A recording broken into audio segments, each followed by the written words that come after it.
Chapter 4602. He had a handsome face and fair skin. Between his brows, there was an awe-inspiring and inviolable nobility. Especially those eyes. Under the golden light, they shone brightly. Like the most dazzling jade in the world. The golden light was dazzling, and beautiful. It was as gentle as jade, but it also carried an awe-inspiring majesty. That was what kind of face? Yen Xiaoyi couldn't say what kind of feeling it was. Just in that instant. Her heart seemed to have stopped. Just a glance. Yen Xiaoyi could be sure. The man with this unfamiliar face was the man she deeply loved. Was this his real face under the mask? Xiaoyi, Qiao Jin didn't have extra time to care about the skin on his face. He called out Yen Xiaoyi's name softly. His voice was a little breathless and heavy. Don't use the power of the profound jade heart anymore. You need to rest well. Listen to me now. He said word by word, go to Huangfu Xing's side with Zixi. I'll protect you after I'm done here. Yen Xiaoyi gripped his clothes tightly. Qiao Jin. I came back because I want to be together with you. Don't think of chasing me away. She could hear the slight tremble in Qiao Jin's voice. She could also feel that Qiao Jin's current situation wasn't right. She was afraid that once she left, Qiao Jin wouldn't be able to hold on. Now, both of them were the pillars of the other. The majestic and terrifying profound light swept along with the black qi of the golden light and the black scythe. It spread more and more violently. Dangerous and fatal. Gong Xiaozhu was blocked outside. The sharp profound light was like a knife, cutting her skin. She gripped the dagger tightly, unwilling to give up easily. She stabbed the golden light in front of her again and again. Ren Jianying had said, every member of the Huangfu family used the power of the golden eyes. Once the power was used up, they would become a cripple. Especially, it was overly consuming the power of the golden eyes. So what if Qiao Jin had pure golden eyes? He used the golden eyes to release power that exceeded his body's capacity again and again. Sooner or later, he would collapse.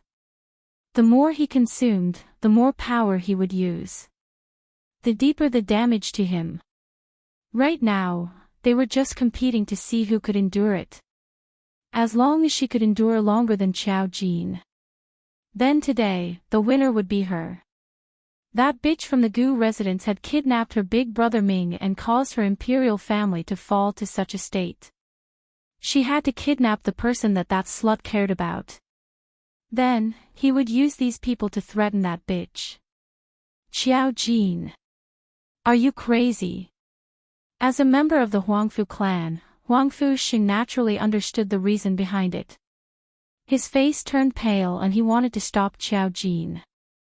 However, those people who couldn't deal with Qiao Jin had already changed targets and were entangled with him and Gu Zixi. The entire courtyard had turned into a charaba. Qiao Jin. I'm afraid I won't be able to hold on much longer. Crack. Suddenly, there was a crisp shattering sound. Gong Xiaozhu laughed savagely. Qiao Jin, this princess wants to see how you're going to escape from this princess while bringing along a cripple. The dagger in Gong Xiaozhu's hand cut through the surrounding golden light. Hua! The golden light tore through the air and suddenly exploded. Gong Xiaozhu lunged forward like a madman. His mouth was even letting out a crazed and terrifying laughter. Qiao Jin. Yen Xiaoyi hugged Qiao Jin with both hands as her expression froze. She wanted to block in front of Qiao Jin. Her delicate body was forcefully pressed into Qiao Jin's embrace.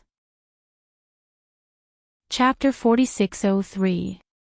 You've already blocked it for me once. Do you want me to die if you do it again? A man's low and hoarse voice floated down from above. That warm and soft lips covered her forehead. Yen Xiaoyi's eyes suddenly reddened. Tears seeped out from the corner of her eyes. Golden light surged. It blended with Gong Xiaoju's approaching figure. In the blink of an eye, it was already in front of the two of them. Gong Xiaoju's eyes were filled with malevolence. She clenched the dagger tightly, carrying a terrifying aura, and stabbed towards Qiao Jin's back. Qiao Jin's fingers moved. Dark light wantonly. The golden light formed a huge vortex in front of him. Gong Xiaoju's dagger. The dagger was almost swallowed by the vortex. Gong Xiaoju's face was ferocious as she held the dagger tightly. Still want to resist? Do you think this princess doesn't know that your current strength has already reached the limit of what your body can bear? Her fingers moved towards the dagger. The dagger moved. Fresh blood smeared on the dagger. On the dagger. She poured all the dark energy in her body. Don't think of stopping this princess. All of you must die. All of you must die. Gong Xiaoju's throat was hoarse as she screamed crazily. The force of the collision between the two. The collision caused the golden vortex to spread a little. Qiao Jin's breathing tightened. He hugged Yan Xiaoyi's slender waist with one hand. No matter what, he must not let the person in his arms suffer any more harm. He had to hold on, TSK. You've only disappeared for a few days and the Palace of Darkness is already so arrogant. Suddenly, a clear and melodious voice came from the sky. That voice was filled with endless mockery and disdain. The moment that voice rang, Gong Xiaoju was stunned on the spot. This voice was, that voice, Rin. It was that voice. Genuine's voice. Gong Xiaoju's pupils constricted as she looked towards the direction of the voice, and when the few people who were fighting heard this voice, they were also stunned. Until the shadow of a colossal creature approached from afar. They saw a huge nine-tailed fox swaying its 9 furry tails as it landed elegantly. Everyone saw a purple figure jump down from the back of the 9-tailed fox. Her purple robes fluttered in the wind, and her style was peerless. As soon as he appeared, this caused the entire courtyard to fall into a weird silence. Lord Dizun, all the profound practitioners panicked. His gaze fell on the petite figure in the man's arms. The girl lazily nestled in the man's arms. There was an indifferent sneer on her beautiful face. She met everyone's gaze and smiled faintly. She looked around and finally fixed her gaze on Gong Xiaoju. Is there no one else in the Palace of Darkness? They actually sent a piece of trash like you to cause trouble. Jianren. Gong Xiaoju glared at the girl and read with unconcealable resentment in her eyes. It really was her. That girl. She's back. Yiqing Luo landed on the ground from Dmo Xian's arms, the corners of her lips curled into a cold arc. Do you know the consequences of hurting my friend? Gong Xiaoju's face sank and she took a few steps back. Yiqing Luo had no intention to stop her. She just smiled faintly and her voice was elegant. It's all right if you don't know, because you will find out very soon. She let go of Dmo Xian's arm. Slowly, she walked towards Gong Xiaoju. Gong Xiaoju was so shocked that she jumped up. Her hand gripped her dagger tightly. Her hand was trembling. You dare to touch me. The word hand had not even left her mouth. That young lady who was walking slowly. In a blink of an eye, she appeared in front of her. The young lady raised her hand and moved slightly. The golden light dispersed. The whirlpool disappeared. Anne. Chapter 4604.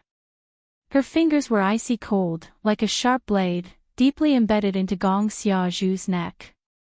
Gong Xiaoju was in so much pain that her entire body was twitching, her face was pale as she struggled with all her might. But the more she struggled, the stronger the force on her neck became. She could even feel that her legs were gradually leaving the ground. The suffocating pain assaulted her. Ugh! Ugh ugh, she twisted her body in pain. She could clearly hear the young lady's mocking sneer, overestimating yourself waste, how dare you touch my people? That tone was so cold that there was no fluctuation of emotions. Gong Xiaozhu felt her entire body was icy cold. The aura of death and despair made her eyes start to roll back. Until, when Gong Xiaozhu was still on her last breath. Yiqing Luo then threw her onto the ground. Gong Xiaozhu started coughing violently. She hadn't calmed down yet. A foot stepped on her wrist. Yiqing Luo stepped on her hand and slowly lowered her body, placing her elbow on her knee. Hearing Gong Xiaozhu's painful cries, Yiqing Luo picked up the dagger by the side. The blade was very blunt, as though it had rusted. Wisps of black qi lingered around the dagger. This dagger was targeted at the Huangfu family's King Tong. The black qi on the dagger. It was extremely strange. But to ordinary people, it didn't have much effect. But, once it came into contact with the Huangfu family's bloodline, that was to quickly swallow the Huangfu family's bloodline. Especially, the more orthodox the bloodline, the greater the impact on one's body. So right from the start, Gong Xiaozhu's target was Qiao Jin. Yiqing Luo's lips twitched. Where did this thing come from? Gong Xiaozhu screamed in pain, totally ignoring Yiqing Luo's words. Yiqing Luo's smile deepened, but it was covered with a layer of viciousness. Don't want to say. That's all right, even if you don't say. Wui also knows where this thing came from. She reversed the dagger and stabbed it into Gong Xiaozhu's body. The blunt blade was only able to pierce in with brute force. It was so painful that Gong Xiaozhu let out a heart-wrenching howl. Yiqing Luo picked her ears and gave him a fierce kick. Gong Xiaozhu's body rolled to Qiao Jin's feet like a piece of trash.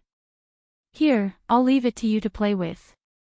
Qiao Jin carried Yan Xiaoyi as he stared at Yiqing Luo without blinking. Until Yiqing Luo spoke to him. Only then did he come back to his senses. His eyes suddenly lit up. Carrying Yan Xiaoyi, he rushed towards Yiqing Luo. She didn't even bother to take a look at Gong Xiaozhu who was on the ground. Qing Luo. You can save Xiaoyi, right? You can definitely save Xiaoyi, right? He lowered his head and looked at Yan Xiaoyi whose face was pale but she forced herself to open her eyes. Look at Xiaoyi, she doesn't seem to have a simple internal injury. Yiqing Luo received Yan Xiaoyi from his arms. He laid it flat on the ground. As she felt her pulse, she raised her head and stared straight at Qiao Jin. Speaking of this face of yours is actually quite good-looking, just a little worse than my Xian. Don't cover your face in future. Our group is filled with handsome men and beautiful ladies, so don't spoil our group's image. Qiao Jin, he didn't have the mood to discuss about his face, alright. TSK. Xiaoyi, you're too reckless. Yiqing Luo felt her pulse and clicked her tongue as she took out a bottle of medicinal pills from her arms and stuffed it into her mouth. You obviously know that your body is already in such a state, yet you still forcefully revolve your profound jade heart. Are you trying to self-destruct? End of this chapter. Chapter 4605. Yan Xiaoyi didn't say a word as she allowed Yiqing Luo to feed the medicine into her mouth. Qiao Jin, who was by the side, upon hearing this, went into a daze as he frantically knelt by Yan Xiaoyi's side, looking at her anxiously. Qing Luo, is it that Xiaoyi's body has a very serious internal injury? I knew it. It's all my fault.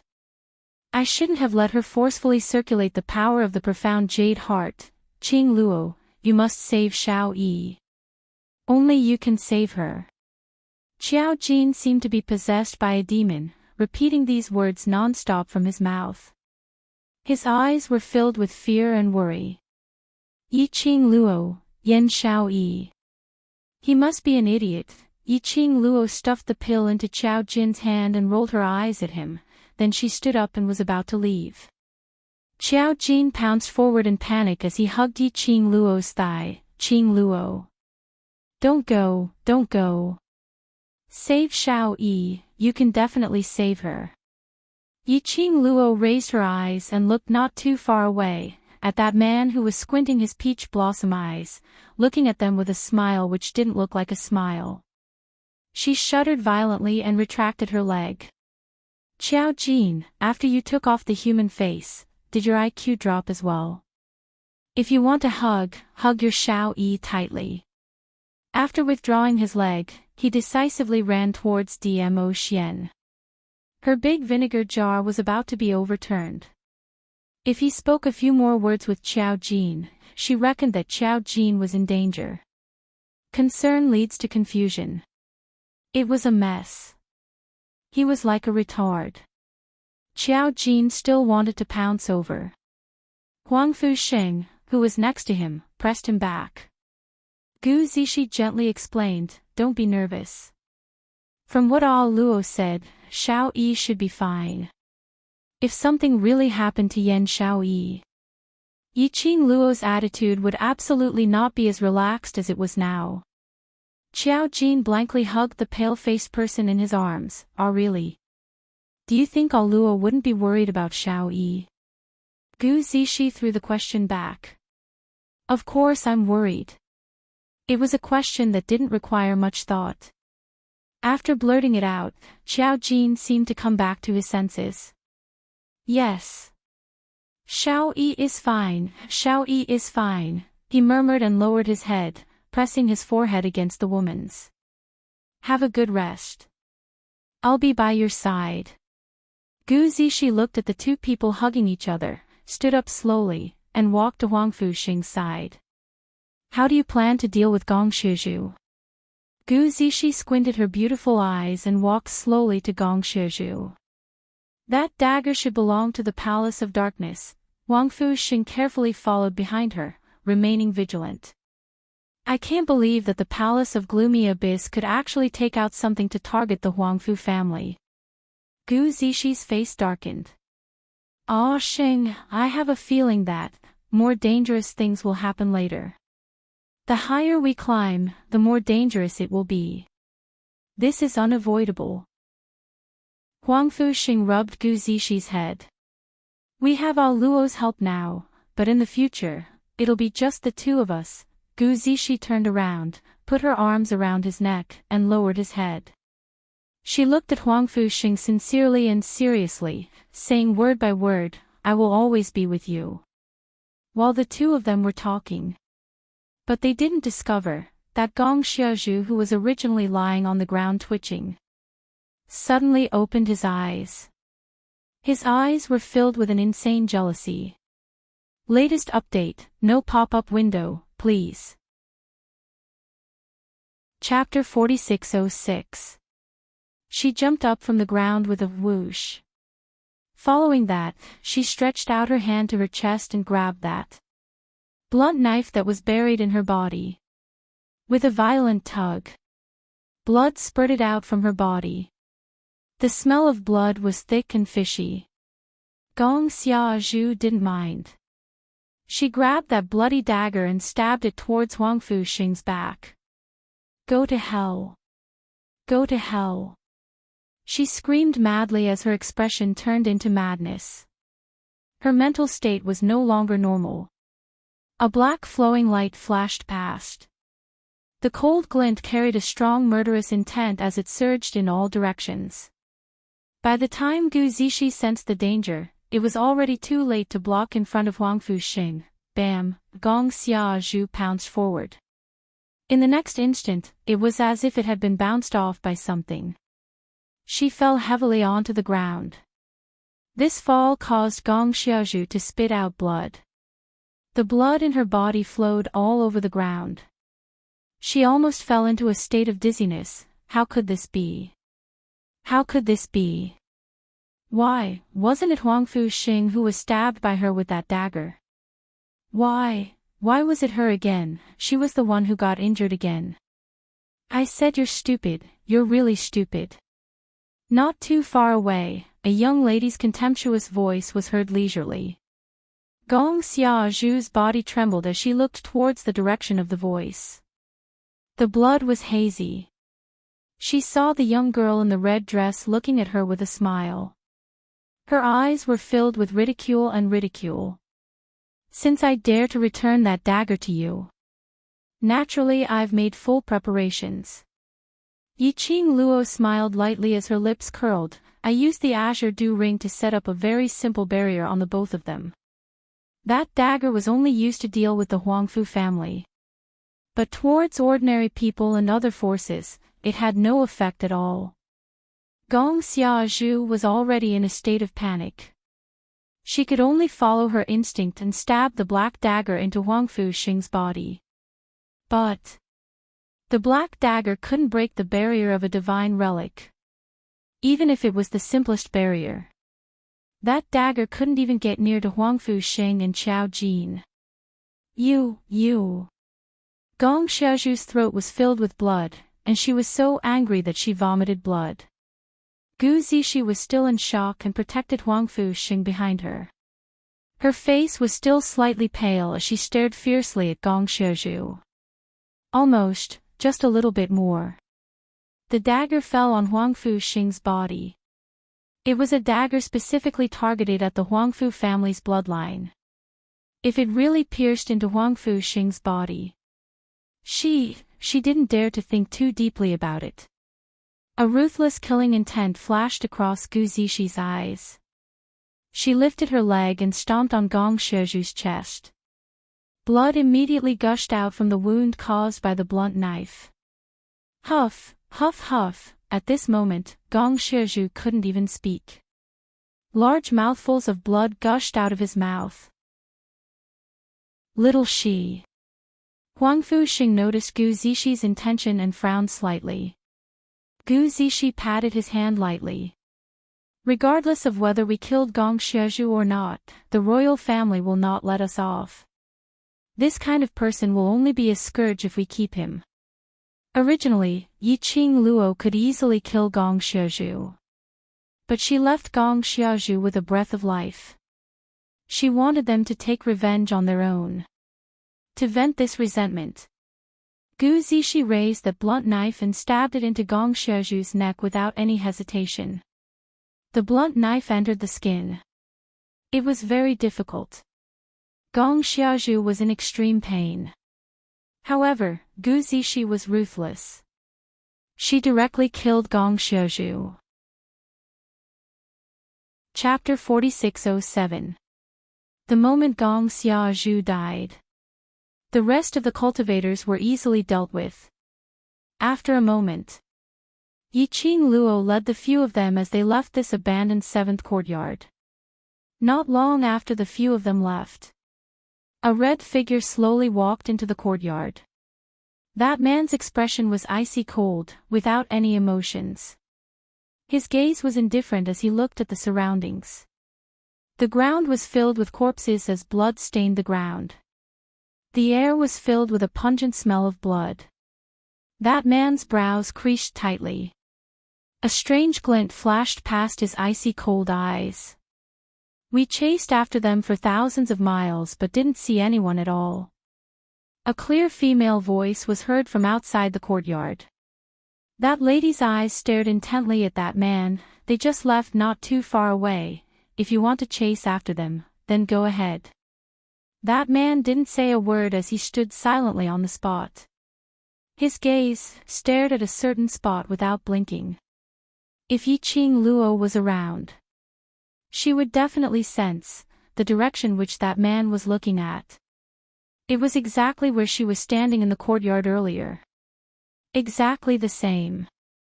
She looked for a place to settle down not too far away. After Yiqing Luo chased Qiao Jin out, she asked Gu Zixi to help Yan Xiaoyi clean up her body and conveniently applied medicine for the both of them. After she tidied up everything, Yiqing Luo then let Xiao Jin in. Walking out of the room, Yiqing Luo nestled into Dmo Xian's arms. Huang Fuxing also came out after changing his clothes. Do you have any news of Zhan? Yiqing Luo pursed her lips. She didn't know if the current Long Yunzhan was in a conscious state or in a controlled state. To tell the truth, Yiqing Luo hoped that he hadn't regained his consciousness. Otherwise to Long Yunzhan, if he knew that he had personally stabbed her. Probably. He was unable to walk out from the guilt. His state of mind could easily collapse.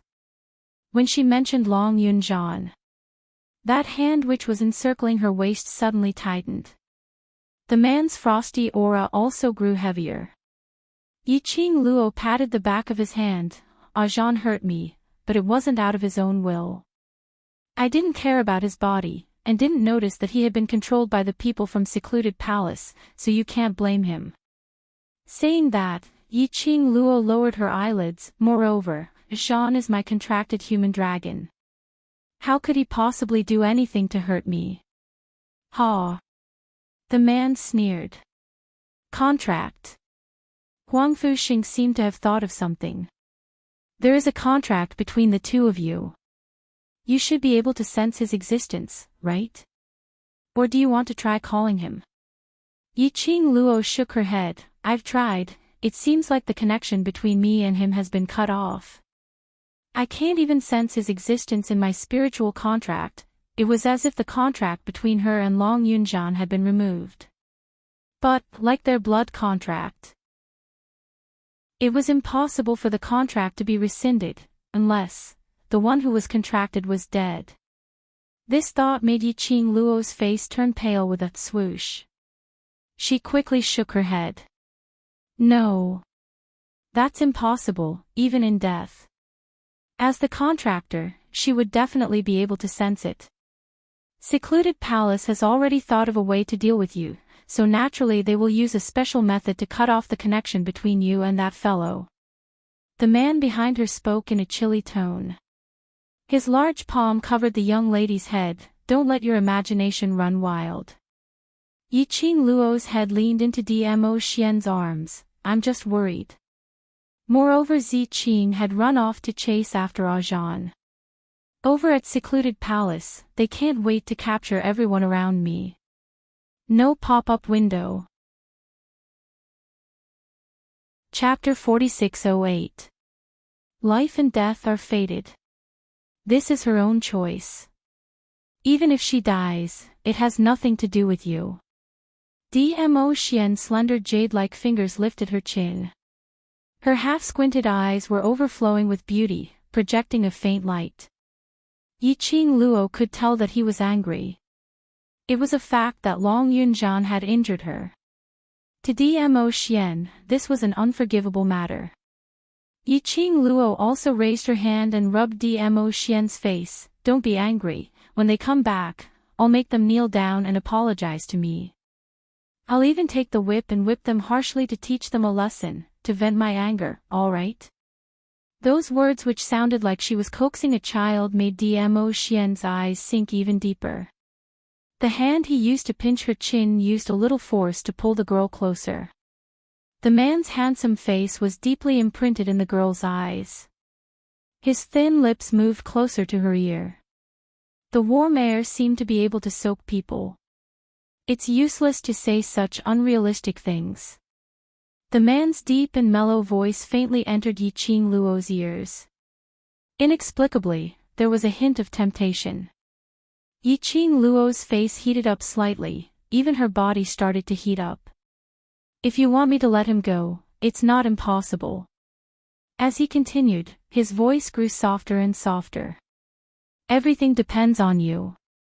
Yiqing Luo, she fiercely pushed Dmo Xian's chest away and glared at him with a blushing face. This man, she really didn't care about the occasion, saying such ambiguous words. Cough, Huang Fuxing stood up awkwardly.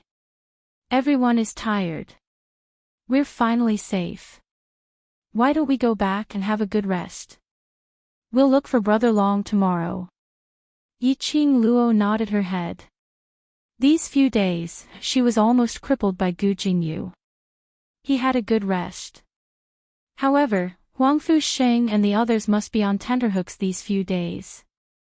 In addition, Yan Xiaoyi was injured. He had experienced another battle where he almost lost his life. He hadn't rested for a long time. It was indeed time for a good rest. Yiqing Luo nodded and let the both of them rest. However, there was clearly something wrong with the look in their eyes when they left. Looking at her and Dmo Xian blatantly. His eyes were full of undisguised ambiguity. Yiqing Luo, they must have misunderstood something, right? He stayed in the new courtyard for 2 days. Yiqing Luo specially looked for a place near the courtyard which Gong Xiaozhu was looking for. He could also go ask around and pay attention to whether or not anyone from the Dark Abyss Palace came to ask for news. But 2 days passed. It wasn't just the Palace of Gloomy Darkness that didn't send anyone to investigate. Even the commoners who lived nearby did not seem to notice what was happening in the courtyard. Everything was calm. It gave Yiqing Luo a feeling of the calm before the storm. These 2 days, Huangfu Sheng and the other 3 stayed in the courtyard to recuperate. The barbaric Blood-Bone King and her, as well as Ah Xian, were nearby, searching for traces of Long Yunzhan's whereabouts. At the same time, he inquired about the recent situation of the Heaven Realm. Everything was as Yiqing Luo had expected. After Ren Jianying took control of the Ren family, she slowly gained control of the royal family. The current royal family could only be regarded as a puppet. Ren Jianying needed a justifiable reason to unify the Heaven Realm and become the new sovereign of the Heaven Realm. But Ren Jianying had not given up on searching for Ren Jianming's whereabouts. As though she didn't want to kill Ren Jianming. Her position as the sovereign of the Heaven Realm would not be stable no matter what.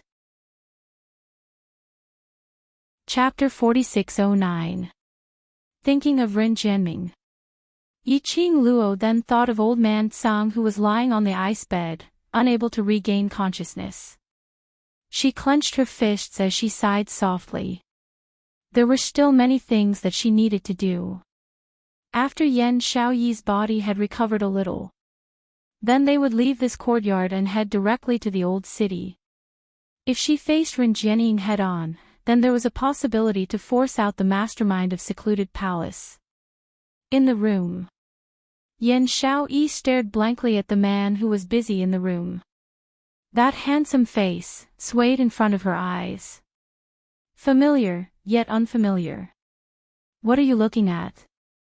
There's nothing on my face. Qiao Jin looked at her fixed gaze as his thin lips curled upwards, smiling lightly as he sat by her bedside. He stretched out his hand and pinched her slightly cold hand, holding it in his own. Why is your hand so cold? Are you feeling unwell somewhere? I'm fine. Yan Xiaoyi lowered her eyes to look at that big palm. Qing Luo's medicinal pill has the best effect. My body is much better now, perhaps tomorrow, I might be able to get up. That wide and thick palm held her hand tightly. Between his nostrils was a man's breath. It was a familiar warmth.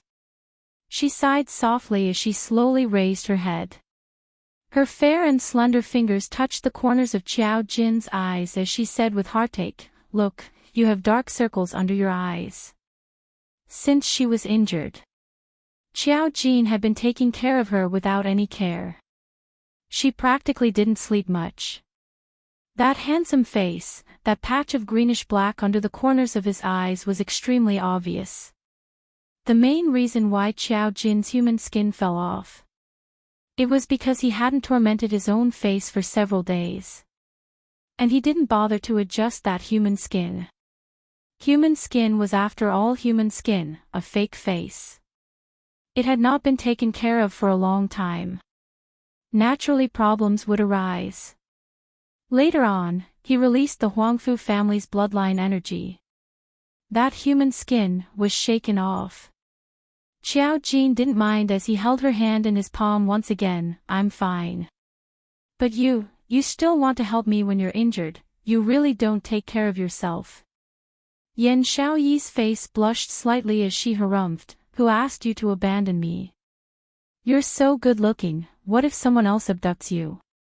When Qiao Jin heard that, he couldn't help but laughed lightly. He bent down and looked her in the eye. His slender fingers gently hooked her nose. His fingertips were warm, as if he had swept through a ball of fire. The man's breath sprayed on her face. Now that he had restored his appearance, his smile made the woman on the bed blush and her heart race. In the instant that Qiao Jin's face came closer and closer, Yan Xiaoyi suddenly pushed Qiao Jin away and covered her face with the blanket. What happened to Xiaoyi? Are you feeling unwell? Qiao Jin immediately panicked and quickly stood up. He nervously stood by the bed.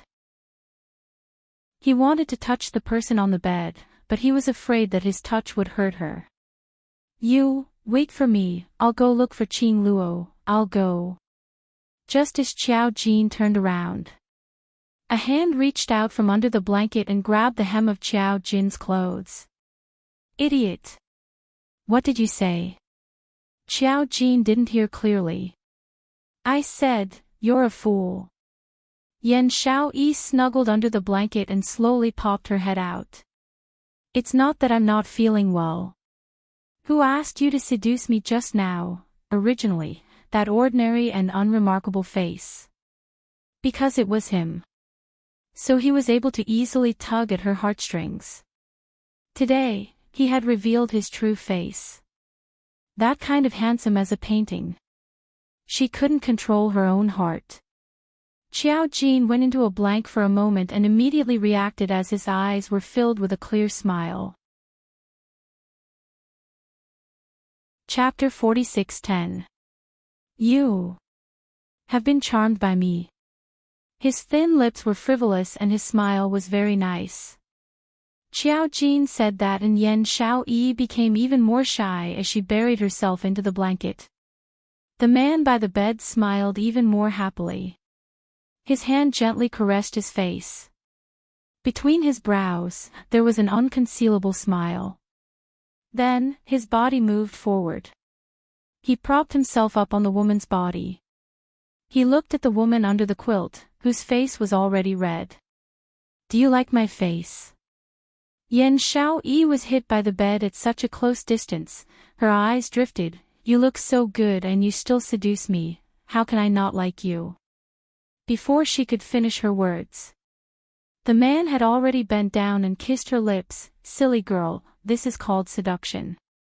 Yan Xiaoyi looked at the man in front of her in a daze, her eyes were filled with glistening tears. It was also an unconcealable expression. Her lips moved slightly as she mumbled, I am a patient, you are not allowed to seduce me. Qiao Jin laughed softly as he pulled the woman into his arms, no matter how I do it, I will not disregard your body. He hugged her in his arms as his face was close to the woman's burning hot face. His low and hoarse voice was clearly transmitted into the woman's ears. Xiaoyi, it's really great that you like my face. They rested for another 2 days. Bloodbone barbaric king who had disappeared for 2 days returned with a grave expression. Qing Luo, something happened outside. Yi Qing Luo had a look of understanding. The Ren family is planning to attack the Earth realm, right? Yes. Bloodbone barbaric king wasn't surprised that Yi Qing Luo knew about it as he nodded. Looks like Ren Jianying's ambition is not only to be the emperor of Heaven Realm. Of course. Yi Qing Luo smiled slightly. She is a woman who wants to rule over the upper realm, just a mere Heaven Realm. How can it satisfy her ambition? Does she have such great ability? Bloodbone barbaric king frowned. The difference between Heaven Realm and God Realm is not small. Even if she breaks through the laws of Heaven Way, it's not possible to take down God Realm. Yi Qing Luo smiled as she shook her head, but Ren Jianying doesn't believe in the existence of the God Realm. After so many years, the realm of the gods has already become a legend. In the past few hundred years, no one has ever seen anyone from the realm of the gods.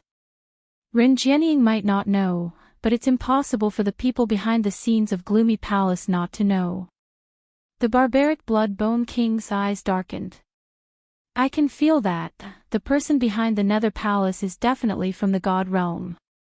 Yiqing Luo sat down with a calm expression on her face. Of course he knows, but he won't say anything. Yiqing Luo poured a cup of warm tea and pushed it in front of Bloodbone Barbaric King as she calmly continued. Ren Jianying thought that she had made use of the Palace of Darkness, but in actual fact, the mastermind behind the Palace of Darkness was making use of her, to test our attitude. The target of the people behind the Dark Palace has always been me. So, he's forcing me to make a move. Once I make a move, he will have the opportunity to take advantage of me. Yiqing Luo's hand gently pressed on her heart. The mastermind behind the Palace of Darkness wants to make use of my Divine Phoenix Profound Jade Heart's body to nourish the Divine Phoenix Profound Jade Heart and provide it to him. Or perhaps he wants to obtain the secret of the Emperor of Gods from me. She leaned back on the chair, raised her head and took a deep breath. This battle, no matter if we stop it or not, to the mastermind behind the Palace of Darkness, it's a profitable business. Chapter 46:11. No. The Bloodbone Barbaric King looked at her seriously. The Palace of Darkness has already made your choice. Yiqing Luo raised her brows. There's the aura of the Azure Water Divine Artifact over at the Ren clan. The Bloodbone Barbarian King's eyes darkened. Feng Ji's vast water divine weapon was forged with my help. I'm not unfamiliar with the aura of the vast water divine weapon. Yiqing Luo's expression congealed as she abruptly sat up straight. Azure Water Artifact. The people behind Gloomy Palace know that you are collecting Azure Water divine weapons. The Bloodbone Barbaric Monarch said, the Palace of Gloomy Abyss gave the Azure Water divine weapon to Ren Jianying in order to lure you out, to fight with Ren Jianying over the Azure Water divine weapon. Once they snatched it, it was bound to become a way to stop Ren Jianying's ambition. Yiqing Luo's eyelids drooped down slightly as her eyes sunk, faintly flickering with a treacherous cold glint. It's not as simple as luring me out. If she remembered correctly, previously, the Dark Forces had also wanted to collect the Azure Water Divine Artifact. At first, she thought that the Dark Forces wanted to awaken the King of Darkness. Later, he discovered that the Azure Water Divine Armament had another use. After that, Gloomy Palace also began to collect vast water divine weapons. However, every time they discovered the vast water divine artifact, so she was the first to get it. Furthermore, there was one point which made Yiqing Luo a little strange. Logically speaking, before Mother passed away, she should have sealed the 5 pieces of the vast water divine artifact set separately. Without the bloodline of a god emperor, the seal could not be removed. He probably couldn't obtain the vast water divine artifact. How did the Nether Palace obtain the vast water divine weapon? Yiqing Luo clenched her fists tightly. No matter what tricks the Palace of Secluded Darkness is trying to play this time round, I must make a trip over. The Bloodbone Barbarian King did not say anything to stop him. For him, the vast water divine tool belonged to Feng Gu. That was left for Qing Luo. Falling into the hands of others, especially the hands of those who had schemed against him, how could he be willing? Yiqing Luo told everyone about her decision. He heard that Ren Jianying was preparing to attack the Earth domain. Huangfu Sheng and Gu Zixi expressions changed drastically. After asking about Yan Xiaoyi's condition and confirming that there were no problems, the group of people immediately set off in a hurry for the direction of the Old City. Old City. A figure shrouded in a black cloak was quietly hiding in the dark, listening to the discussions of the people in the Old City. Now, the Ren family was in power. He was just short of directly addressing Patriarch Ren as the Emperor. The people were naturally praising Ren Jianying. The man in the black cloak listened to all kinds of praises in the dark. He almost crushed the stone beside him. Suddenly, a small hand rested on that person's shoulder from behind. The man was startled and grabbed the little hand. The owner of the small hand cried out in pain. Only then did the black-cloaked man see clearly that behind him was a 13 or 14-year-old girl. Her face was covered in dirt, but her eyes were extremely bright. At this moment, it was staring at him unblinkingly. "You! What are you doing behind me?" The black-cloaked man let go of the little girl's hand and asked with a frown. "Why are you squatting here sneakily?" The little girl raised her neck in defiance. The black-cloaked man ignored her and continued walking forward. The little girl skipped to keep up with his footsteps. "Don't go, I know what you're doing." "You're eavesdropping, right?" "What news do you want to know? Ask me." "I know everything." The black-cloaked man's footsteps halted as he looked suspiciously at the girl. "Latest update, no pop-up window, please." Chapter 46:12. What do you know? The black-cloaked man's face was filled with suspicion. The little girl smiled with her bright eyes. "I squatted at the old city gate and asked for food for a few days. No news could escape my ears." The black-cloaked man was silent for a moment. He pulled the little girl to the corner of the wall. "Then tell me, what news have you heard in these few days?" The little girl tilted her head and extended her hand towards him. "If you want to ask for information, you have to give me the crystals first." The black-cloaked man narrowed his eyes. "How can I be sure that the information you gave me is true?" The little girl was silent for a while before she unwillingly pouted her lips. Then, "I will reveal a little bit of information to you." The little girl moved closer. "I heard, 2 days ago, Patriarch Ren sent the imperial family to kill the eldest miss of the Gu family." The black-cloaked man's body suddenly stiffened. "Why, to kill the eldest miss of the Gu family?" "I heard that the eldest miss of the Gu family stole an extremely precious item from the Ren family." The little girl rubbed her chin and said, "It sounds like it is related to the Ren family's lifeline." The black-cloaked man's fingers under the black cloak unconsciously clenched into fists. He bit his lips. Then, was the eldest miss of the Gu family caught? Of course. The little girl was about to reply. She suddenly thought of something and stopped speaking. She extended her hand towards the black-cloaked man. "I have already told you so much information. Shouldn't you give me the crystals?" The black-cloaked man took out a bag of crystals from his sleeve. "Speak quickly. How is the eldest miss of the Gu family?" The little girl's eyes lit up as she received the bag of crystals.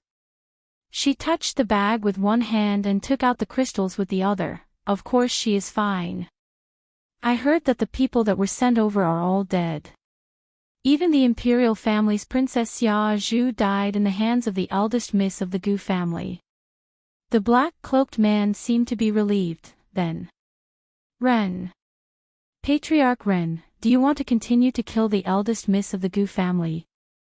Why are you so interested in the eldest miss of the Gu family?" The little girl stuffed the crystals back into the bag. "Don't tell me, you like the eldest miss of the Gu family." The black-cloaked man was stunned. He hurriedly shook his head and said, No, I'm just curious. Why is Patriarch Ren, who is about to become the ruler of the Heaven Realm, still targeting the young miss of the Gu clan? Didn't I say it already? It's because the first miss of the Gu resident stole something that is related to the Ren family's lifeline. The Ren family wants to take it back." The little girl had an expression that said, "Are you stupid?" Then he said, "Seeing that you've given me enough spar, I'll tell you another piece of news." The little girl lowered her voice and spoke mysteriously. "Patriarch Ren seems to have a way to deal with the first miss of the Gu clan. Right now, he no longer plans to kill the first miss of the Gu clan. Instead, he's waiting for the first miss of the Gu clan to come knocking on his door." The black-cloaked person's pupils constricted. "You mean, the young miss of the Gu clan is returning to the old city?" "I don't know what method Patriarch Ren used, but I've heard that the young lady of the Gu clan is already on her way to the old city." The little girl patted his shoulder. If you really like the first young miss of the Goo residence, then grab this chance. The black-cloaked person's breathing froze for a moment. He then took out a bag of coins from his sleeves. Let me ask you another question. Do you know what method Patriarch Rin used to make the young miss of the Goo clan come to the old city of her own accord? The little girl was about to speak. Suddenly, her pupils widened and she stared in disbelief behind him. Behind you. Chapter 46:13. What? The black-cloaked man's eyes darkened, and the muscles all over his body began to tighten at this moment. He didn't look back. He wanted to run past the little girl. But just as he moved, a fair hand pressed on his shoulder. It seemed to be gentle. In fact, that fair hand pressed the black-cloaked man so hard that he couldn't even struggle. My good brother, I've finally found you. The soft and graceful voice of a woman came from behind him. In the ears of the black-cloaked man, it was as if death had come. What question do you want to ask me? Just come and ask me personally. I will definitely tell you everything I know. The woman chuckled softly. The black-cloaked man's body tightened even more. His entire face seemed to be covered with a layer of haze. There was no fear, no fear. Ren. Patriarch Ren. The little girl stared behind the black-cloaked man, unable to believe her eyes. She actually saw the legendary strong woman. Ren Jianying. What did Patriarch Ren just say? Her good brother. Brother. The little girl blinked her bright eyes and looked at the black-cloaked man in front of her in astonishment. Before she could speak, she heard Ren Jianying's extremely indifferent voice. Take her away. Soon, two figures rushed behind the little girl and tried to grab her. Ren Jianying. The black-cloaked man shouted and suddenly reached out to grab the little girl. He moved his body. This time, he easily broke free from Ren Jianying's hand on his shoulder. He pushed the little girl behind him and leaned his back against the wall.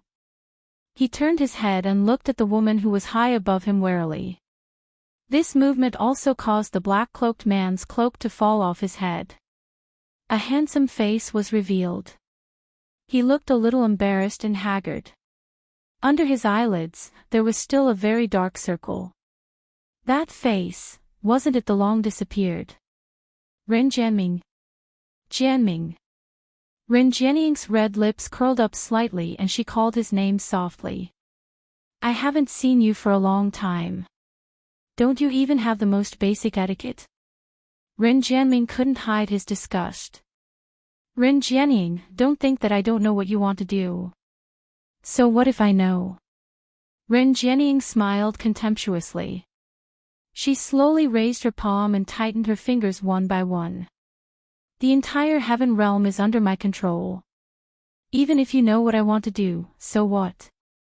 Ren Jianying walked towards him with a smile. My good brother, after being out for so long, it's time for you to come home with me. Ren Jianying blocked the little girl behind him and slowly retreated. His expression was solemn and cold. His eyes were filled with hatred and coldness. Bah! Don't you dare! He swept his gaze across Ren Jianying and then looked at the two guards who were surrounding her. He squeezed the little girl's hand. Run as far as you can later. Ha! The little girl was still in a daze, unable to react at all. All of a sudden, she was flung away by a powerful impact. The man's anxious roar resounded in his ears. Run! Run! The little girl subconsciously broke into a run. Vaguely, he seemed to see the two guards beside the Ren family head chasing after him. However, they were directly stopped by the man. However, it was obvious that the man was no match for the two hidden guards. In just a moment, he was knocked to the ground by the two hidden guards. However, the man still forced himself to get up and hug the legs of the two guards. It was as if he was buying time for her to escape. The little girl's running footsteps suddenly stopped. Latest update, no pop-up window, please. Chapter 46:14. Alright, since you don't want anything to happen to that little girl, as your elder sister, I will naturally fulfill your wish. Ren Jianying looked at Ren Jianming, who fell to the ground in a sorry state. Back then, he was a playboy with great talent. At this moment, he was knocked to the ground by two secret guards. Ren Jianying's heart suddenly felt carefree. Her red lips smiled even more, and her eyebrows were full of pride belonging to a superior. I have been waiting for you for a long time. You are finally willing to show up. Let's go. I will take you home. Ren Jianying walked proudly to the place where Ren Jianming was lying. She slowly bent down and was about to reach out and pull Ren Jianming up. Suddenly, a gust of cold wind blew. Ren Jianying's eyes moved, and she quickly retreated. However, there was still something that pierced the skin on her face. There was some slight tingling. Ren Jianying raised her head and reached out to touch her cheek. But there was no wound. It was as if the stinging pain just now was just an illusion. Ren Jianying frowned.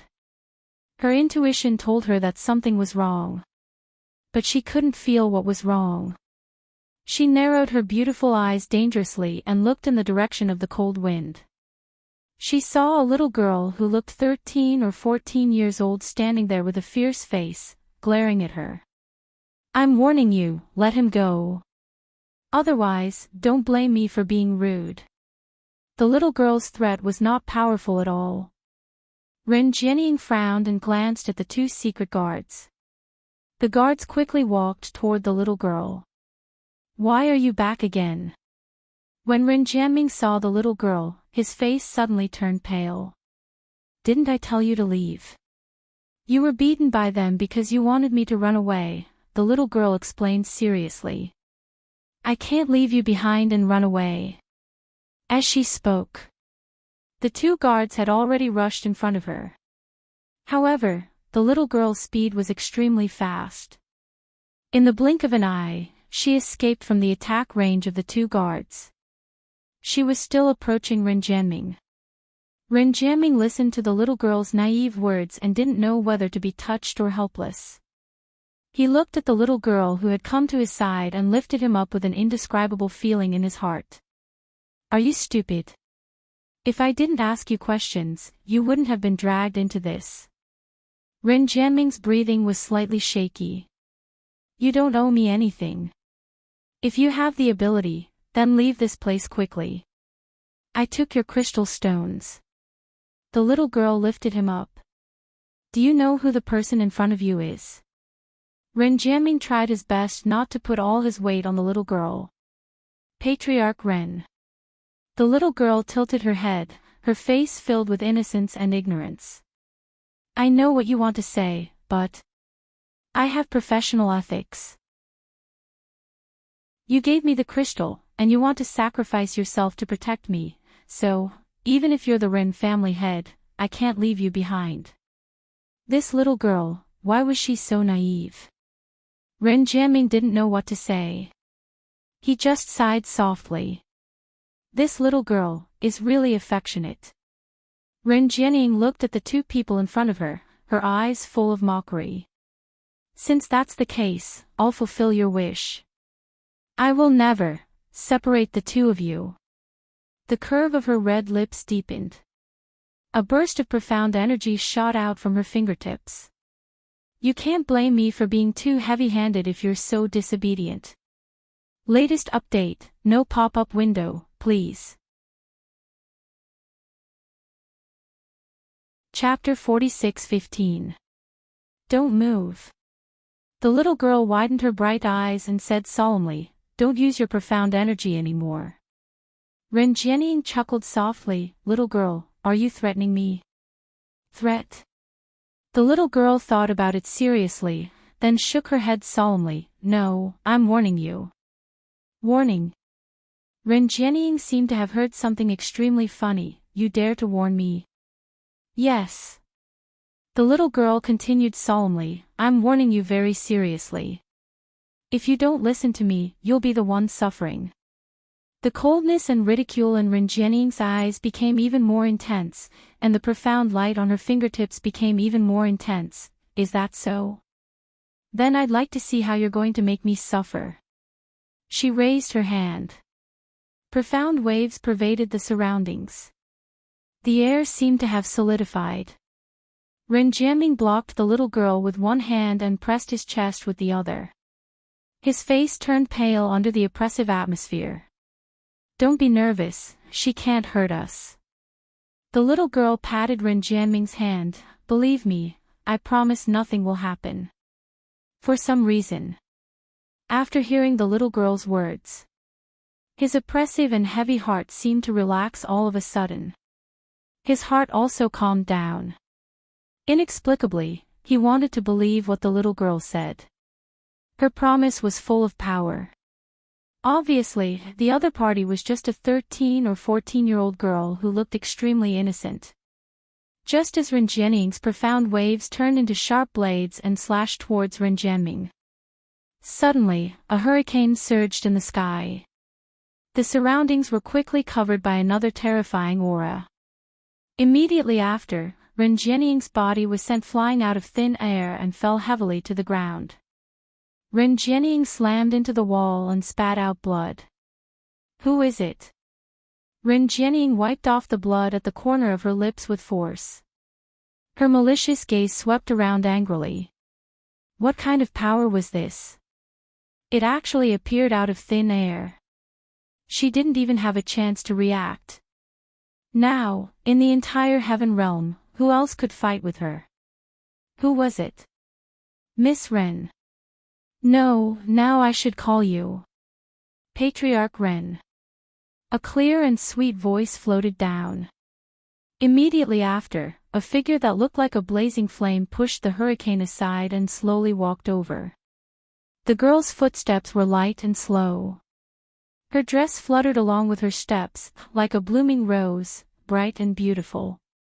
Under the whirlpool-like hurricane that filled the sky, the young girl was like a pure and holy fairy of the ninth heaven. She descended from the sky, causing people to be unable to shift their gazes away, but they also didn't dare to meet her gaze. You took advantage of my absence to bully my people. Since when did Miss Ren like to do such filthy things? Ren Jianying heard the contemptuous and mocking voice. Ren Jianying's delicate body began to tremble slightly. His malicious eyes stared unblinkingly at the young girl who was approaching. His 5 fingers curled up one by one. There was hatred and panic in his eyes. But there was also an imperceptible excitement. Yes, excitement. Miss Gu, no. I should call you Yi Qing Luo. Ren Jianying slowly stood up from the ground. Even though she was sent flying in a sorry state, she still maintained her noble elegance as she slightly raised her fair neck and spoke arrogantly. You indeed appeared. Patriarch Ren and secluded palace's painstaking arrangements, isn't it to lure me out? Yi Qing Luo's lips curled as her expression was calm and unperturbed. I'm doing as you wish. Patriarch Ren should be happy. Chapter 46:16. Happy, this patriarch is extremely happy. Ren Jianying stared at Yi Qing Luo, as she squeezed out each and every word from between her teeth. Yi Qing Luo's smile deepened, but Patriarch Ren doesn't look happy. Alright, this patriarch is indeed unhappy. Ren Jianying's eyes were icy cold, as though there were raging waves in her eyes. The moment you came, you stopped this patriarch and my brother's reunion. No matter who it is, they would not be happy, right? Yi Qing Luo raised one finger, as she shook her hand. No, no, no, I'm very happy. She smiled as her eyes curved, as she walked to Ren Jianying's side. Didn't I tell you to wait for me to come back? Why did you run out alone? Her suspicious gaze, as she looked at the young lady behind him, could it be because of this young lady? No. No. Ren Jianming anxiously opened his mouth to explain, she and I just got to know each other. She sells information. Yiqing Luo's brows rose, just got to know each other, but for you, she's not afraid of Ren Jianming's threat, she's quite a bold young lady. As she said that, she looked at the young lady with admiration. The young lady's eyes widened, as she stared at Yiqing Luo without blinking. Hearing Yiqing Luo's praise, the little face turned red. I'm just doing my duty. Not as good as what you said. That look made Yiqing Luo want to rub her furry head. Young lady, why were you so sure that Patriarch Ren wouldn't be able to hurt you? Yiqing Luo pushed Ren Jianming aside, as she hooked the young lady into her arms. This young lady looked very innocent. Not like someone who would do things to scare others. The young lady must have her reasons for saying that.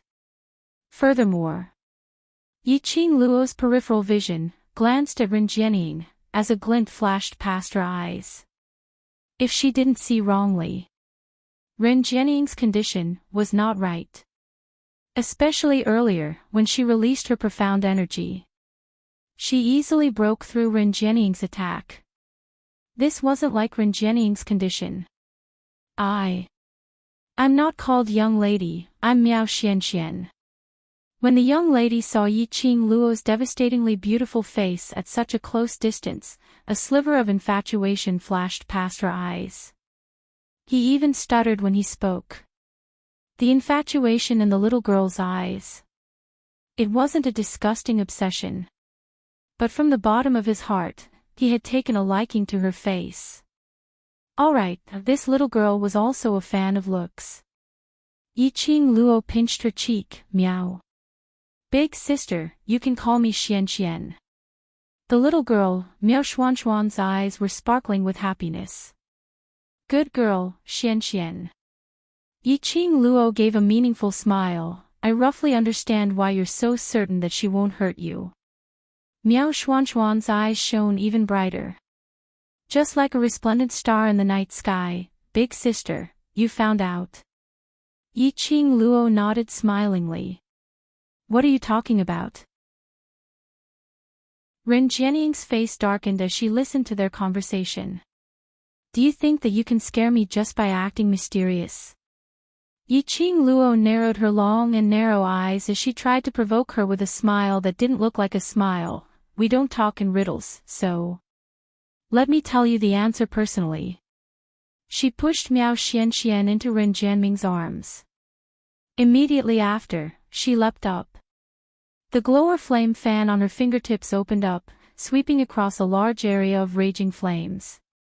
A swoosh sound was heard. The profound rays were like scattered flowers, as it attacked towards Ren Jianming.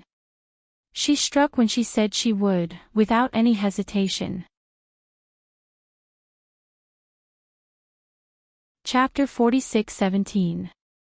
Ren Jianming sneered, courting death. She raised her palm to counterattack.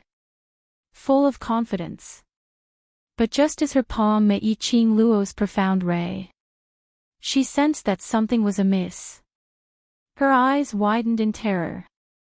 She wanted to withdraw her hand to evade. But her body couldn't react in time. With a bam, the blazing red ray, majestic and powerful, directly broke through Ren Jianming's palm wind, falling onto Ren Jianming's body. Ren Jianming's body flew out from the impact, crashing heavily onto the wall. Cough. Cough, cough. She coughed out a large mouthful of blood, both her hands propped against the wall. Her body was weak and powerless. She raised her head, her eyes staring venomously at Yiqing Luo. What did you do to me? Ren Jianming's heart was filled with terror. When she made her move, she realized that her profound energy was totally unable to gather. Unable to be transferred as she wished. No. To be more accurate, it was her profound energy that was draining away bit by bit. Ren Jianming's eyes revealed a chilly glint, as she gritted her teeth and stared at Yiqing Luo. She remembered it clearly. Yiqing Luo was a poison expert. This must be Yiqing Luo's doing. Yiqing Luo blinked her eyes, as she floated down from midair.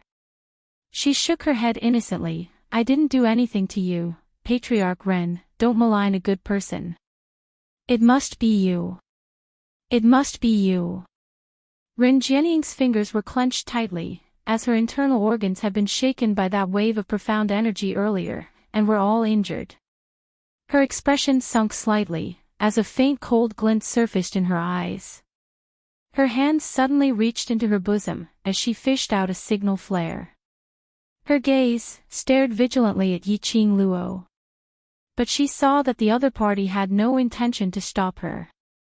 Yiqing Luo even smiled as she reminded, throw it carefully, do you have the energy to throw it in your current state? Don't suffocate yourself. Ren Jianying held on to the signal flare tightly, as her exquisite face was twisted. Eldest young Miss Gu, we can't let her call the Ren family over. Now is a chance, we should capture her. Ren Jianying pursed his thin lips tightly as he looked at Ren Jianying with a complicated gaze, while giving Yiqing Luo a suggestion. Yiqing Luo shook her finger, don't panic, don't panic. Even if we stop her, I'm afraid. There's no way to catch her today. The Palace of Darkness had used bait to lure her out. Naturally, he had made sufficient preparations. How could he let her take away this bait so easily? Even if Ren Jianying didn't take out the flare. In the end, he would probably be taken away by the people from the Nether Palace. There was no need for her to waste her time and heart to stop him. Ren Jianying did not understand the reason behind it. He clenched his fists and said, if we let her go, it would be releasing a tiger back into the mountains. Now that she knows that you're back, she'll definitely take precautions. Little friend, don't be so anxious. Yiqing Luo was about to pat Ren Jianying's shoulder. Before his hand fell. Then, she was stared at by a scorching gaze that made her hair stand on end and she retracted her hand. Yiqing Luo looked towards the direction where the gaze came from and smiled. Until that scorching gaze calmed down. Yiqing Luo then looked towards Ren Jianying as her expression turned more serious. Even if Ren Jianying is brought back, I'm afraid she won't feel good. Ren Jianying went into a blank. You poisoned her. Looking at Ren Jianying's condition, it looked like she was poisoned. Yiqing Luo rolled her eyes. How can you guys malign me like this? I'm such a kind and gentle person, would I poison someone? Ren Jianying replied, yes. The group behind him replied, yes. Ren Jianying replied, if you didn't poison me, would I become like this? Chapter 46:18. Yiqing Luo. Couldn't she cooperate a little more? You're not poisoned. Yiqing Luo looked at Ren Jianying, but it's worse than being poisoned. Ren Jianying had already thrown out the signal flare in her hand while Yiqing Luo and Ren Jianying were talking. She stuck close to the wall, panting heavily as she stared at Yiqing Luo vigilantly. Yiqing Luo, do you think that by poisoning me, you can solve the Heaven Realm's matter? I'm telling you, it's impossible. She caressed her neck with her hand. A wisp of coquettish red light floated faintly. Yiqing Luo's fingertips moved. A scorching feeling surged in her palm. It was the reaction of a divine relic. The reaction of the Azure Dew Ring, Azure Dew Pendant and Azure Dew Chain. Ren Jianying was displaying the power of a divine relic. Yiqing Luo's pupils shrank unconsciously as her brows creased. This wasn't right. How could Ren Jianying use the power of a divine relic? Didn't the Divine Emperor's blood have to be used? Before it could be used. Yiqing Luo's eyes turned cold as the glower flame fan suddenly moved. Her 5 fingers suddenly grabbed towards Ren Jianying's neck. Ren Jianying was prepared as she suddenly rolled. Following that, he grabbed the guard beside him and pushed him towards Yiqing Luo's direction. At the same time, Ren Jianying's fingertips were surrounded by a faint red glow. You want this? You can try. Ren Jianying gently caressed the brilliant necklace on her neck. Looking at Yiqing Luo's change of expression, she finally felt the pleasure of being in control. Azure Dew Chain. Barbaric Blood King was right. Ren Jianying indeed had an Azure Dew divine relic in her hands. As the Azure Dew Chain's light became more and more intense, Ren Jianying released the power of the divine relic. Little by little, it surrounded her body. There was no attack. It wasn't meant to be on guard. But Yiqing Luo could feel the power of the divine relic emitting fluctuations. What was Ren Jianying trying to do? Lass, not good. Old Man Song's voice suddenly rang in her mind. His voice was very heavy. That is a forbidden art, evil spirit summoning, evil spirit summoning. Such a Chinibu name. Evil spirit summoning isn't summoning evil spirits to do battle, but using the evil spirit aura to summon the same kind. Old Man Song said solemnly. Summoning his own kind. Yiqing Luo knitted her eyebrows as she still hadn't digested the meaning of Old Man Song's words. Just then, the azure water ring, azure water chain, and azure water pendant became even more restless. It seemed like it was about to leave his hand and rush towards the azure aqua light chain. Yiqing Luo's mind suddenly sobered up. What you mean is? Ren Jianying had executed the evil spirit summoning, using the azure aqua light chain as a medium to summon the other azure aqua artifacts. That's exactly what I meant. Old Song was deeply worried. Once the Azure Water Divine Artifact in your hands is summoned over, the Azure Water Divine Artifact will no longer belong to you. Was this Ren Jianying's motive? Was this the goal of the secluded Darkness Palace? Did he want to obtain the vast Water Divine Artifact from her? Yiqing Luo's 5 fingers clenched tightly as her fingertips pressed onto the Azure Dew ring and the silk chain. That belonged to her mother. No one should even think of snatching it. Yiqing Luo's gaze swept over the guards who had rushed over and lowered her voice. Protect yourselves, I'll go settle that woman. Sister. Miao Xianxian suddenly went forward and pulled Yiqing Luo's arm. Sister, don't worry, I have a way to stop her. When Yiqing Luo turned back, she saw Miao Xuanxuan's bright and innocent smile. Chapter 46:19. Immediately, Miao Xianxian raised her hand. Her slender fingers touched something in her palm. Not too far away, Ren Jianying, who was casting the spell, suddenly turned pale and a mouthful of blood gushed out.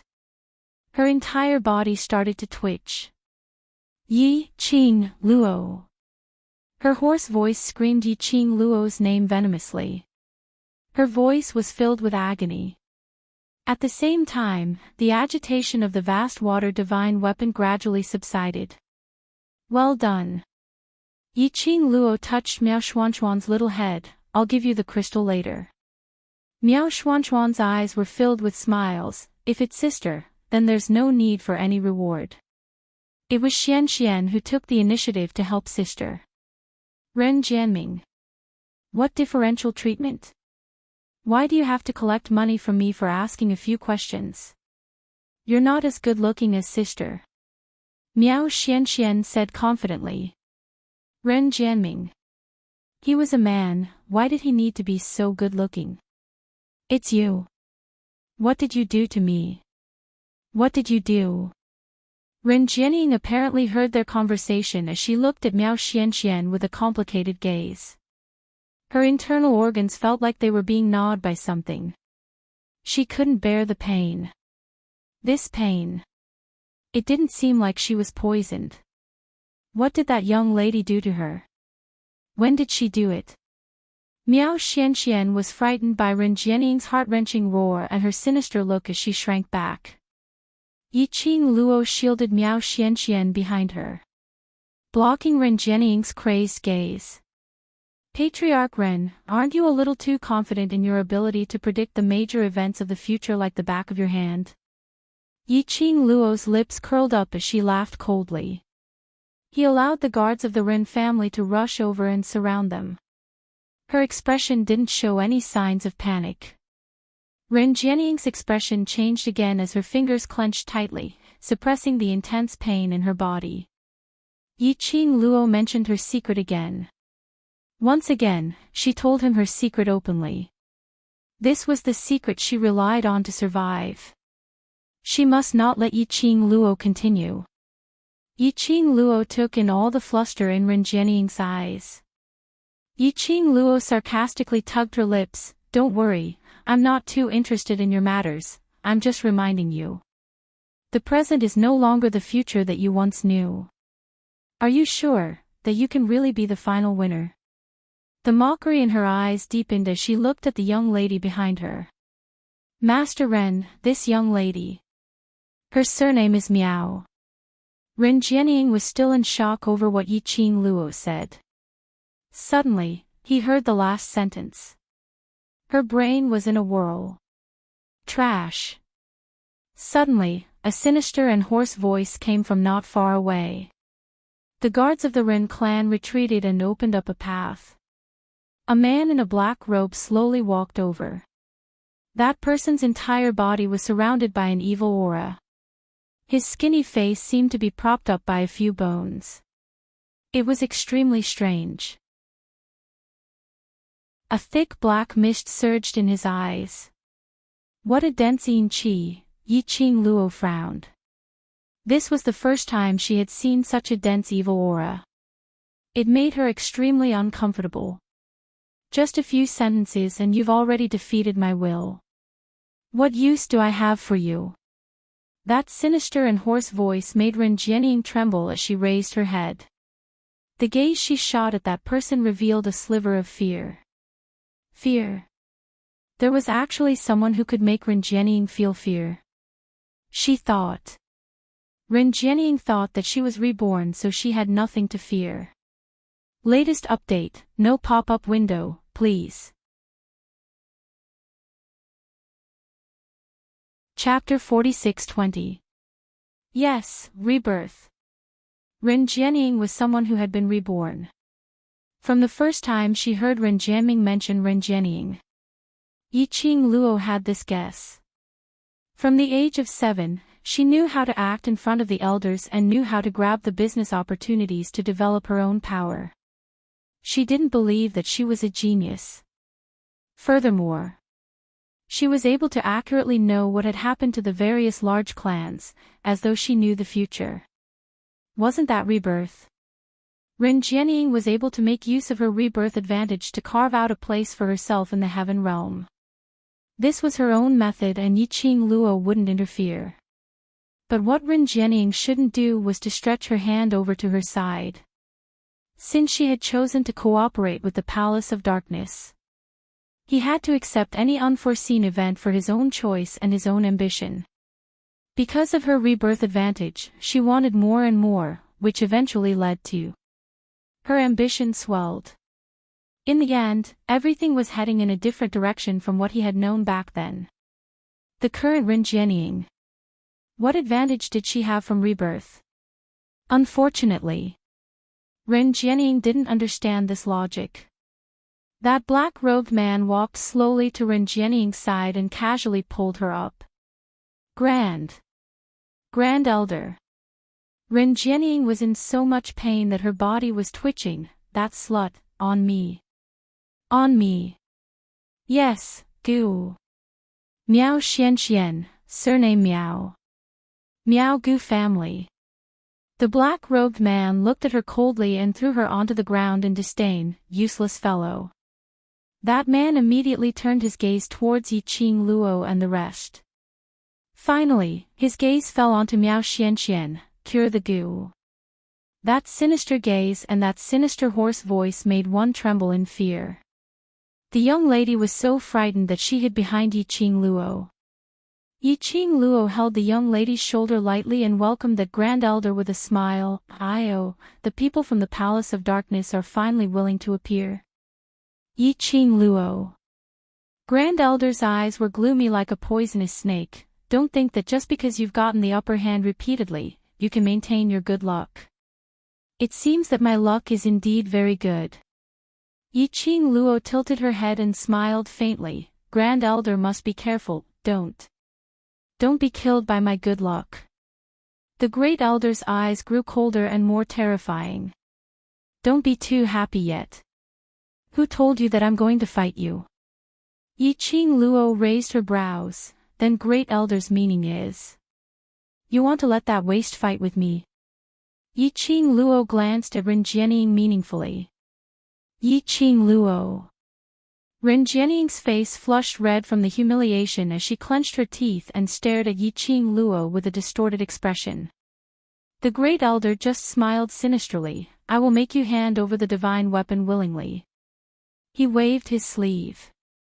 Amidst the black mist, a figure slowly appeared before everyone's eyes. It was a man. He was about 20 years old and was dressed in a black robe. He exuded an unapproachable coldness from head to toe. A pair of pure blue eyes, without any emotions, stared at Yi Qing Luo without blinking. Leader. Ah Jean. When they saw that man, Yi Qing Luo and the rest's expressions suddenly changed as they called out that man's name in disbelief. Wasn't that man standing in the black mist, emitting a cold aura, Long Yunjian? It was Long Yunjian whom they had been searching for a long time.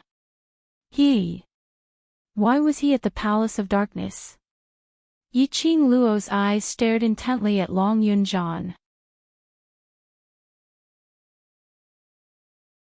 Chapter 46-21.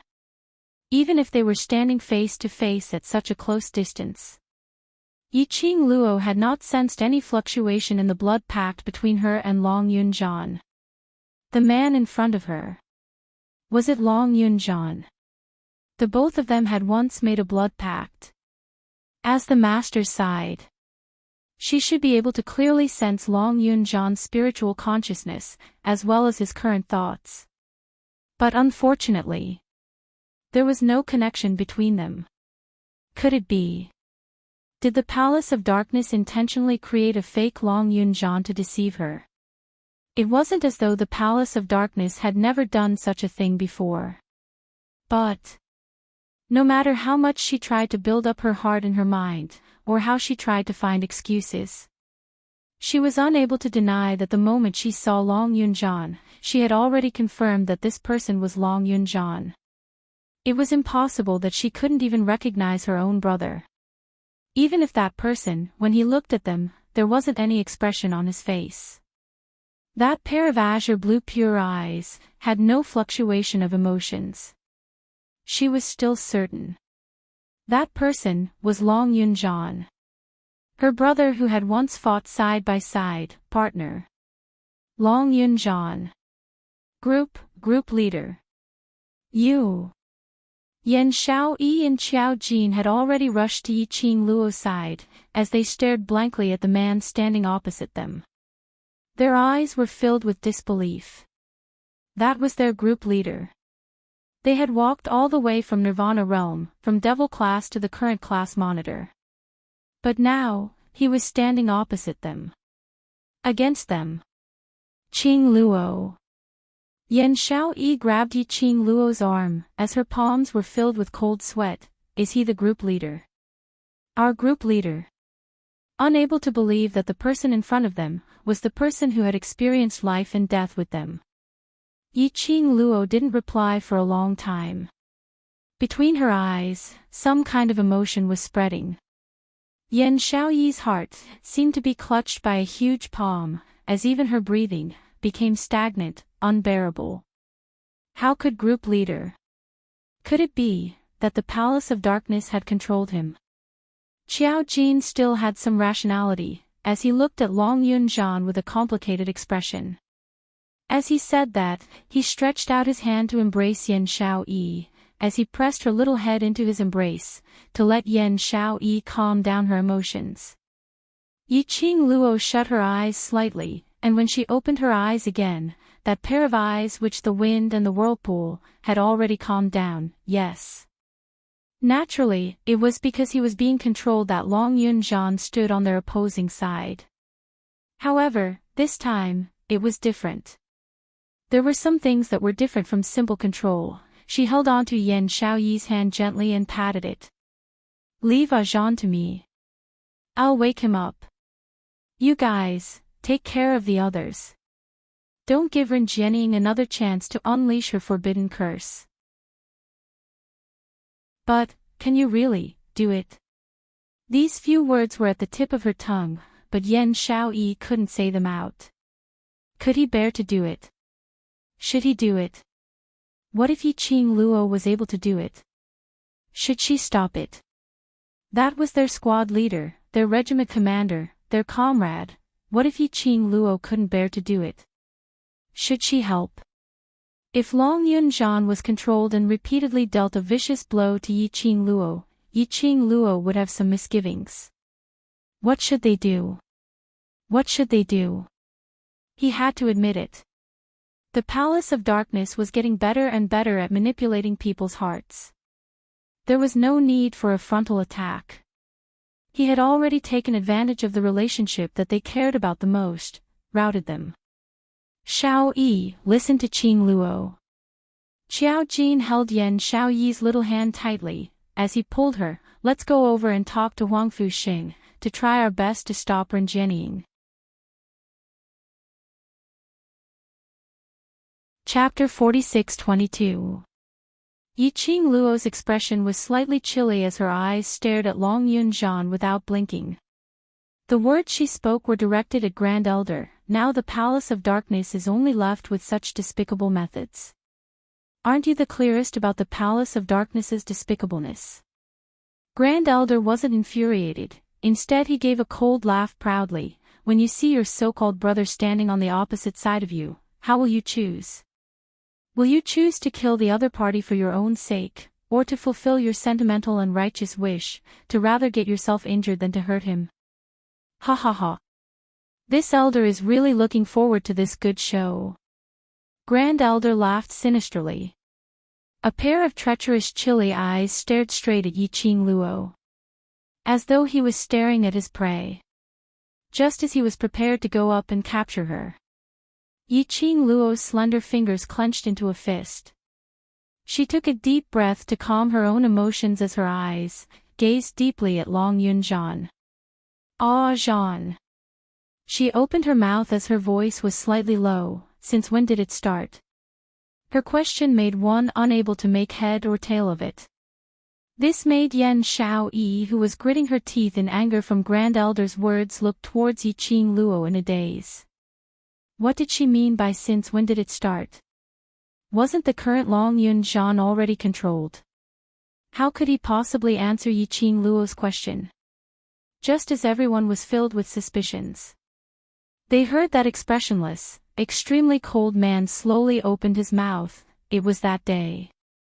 Why didn't you come look for us?" Yi Qing Luo smiled when she heard that as she asked again. Long Yun-jeon's eyes moved slightly, like the ripples on the lake. "Now, I'm here to look for you." "Looking for me, that means?" "Right from the start, your target is me." Yi Qing Luo laughed softly as her brows were curved. But if one listened carefully, however, one could hear the bitterness and helplessness in her laughter. Long Yun-jeon went silent, not knowing how to reply. Yen Xiaoyi, who was by the side, couldn't hold it in any longer when she heard their conversation. "What do you mean? Qing Luo, what do you mean by that? Isn't Commander being controlled?" "Why?" Listening to their conversation. But it seemed like the leader wasn't being controlled at all. Yi Qing Luo took a look at Yen Xiaoyi as she pondered for a moment and wanted to reply. However, Long Yun-jeon spoke first. "I'm not being controlled." That pair of azure eyes looked at Yen Xiaoyi. It was as if he was looking at a stranger, cold and emotionless. "I have been a member of the Palace of Gloomy Darkness since the beginning." This sentence exploded in the ears of Yen Xiaoyi and the rest with a boom. They stood there in a daze. He could hardly believe what he was hearing. Were they dreaming? How could their most respected and amiable class monitor, who had grown up with them, be someone from the Palace of Darkness? At that time, how could there be a Tengu Palace? Qing Luo, didn't you say that the group leader is being controlled? Why did he say that? Did the people from Dark Shadow Palace force him to say that? Yan Xiaoyi couldn't believe her own ears as she shook her head and anxiously sought confirmation from Yi Qing Luo. This news, if those people in the world group were to find out about it. Probably. Everyone would break down. Looking at Yan Xiaoyi's hopeful and flustered eyes. Yi Qing Luo's eyes dimmed slightly. She lowered her eyes as she replied calmly, yes, he is indeed being controlled, but he's conscious now. Latest update, no pop-up window, please. Chapter 46-23. WH. What do you mean? Yan Xiaoyi felt that her brain was unable to wrap itself around it. His eyes are very clear and very calm, there's no struggle, no unwillingness. Yi Qing Luo's tone turned solemn. Clear meant that his consciousness was clear, and not that empty and soulless state after being controlled.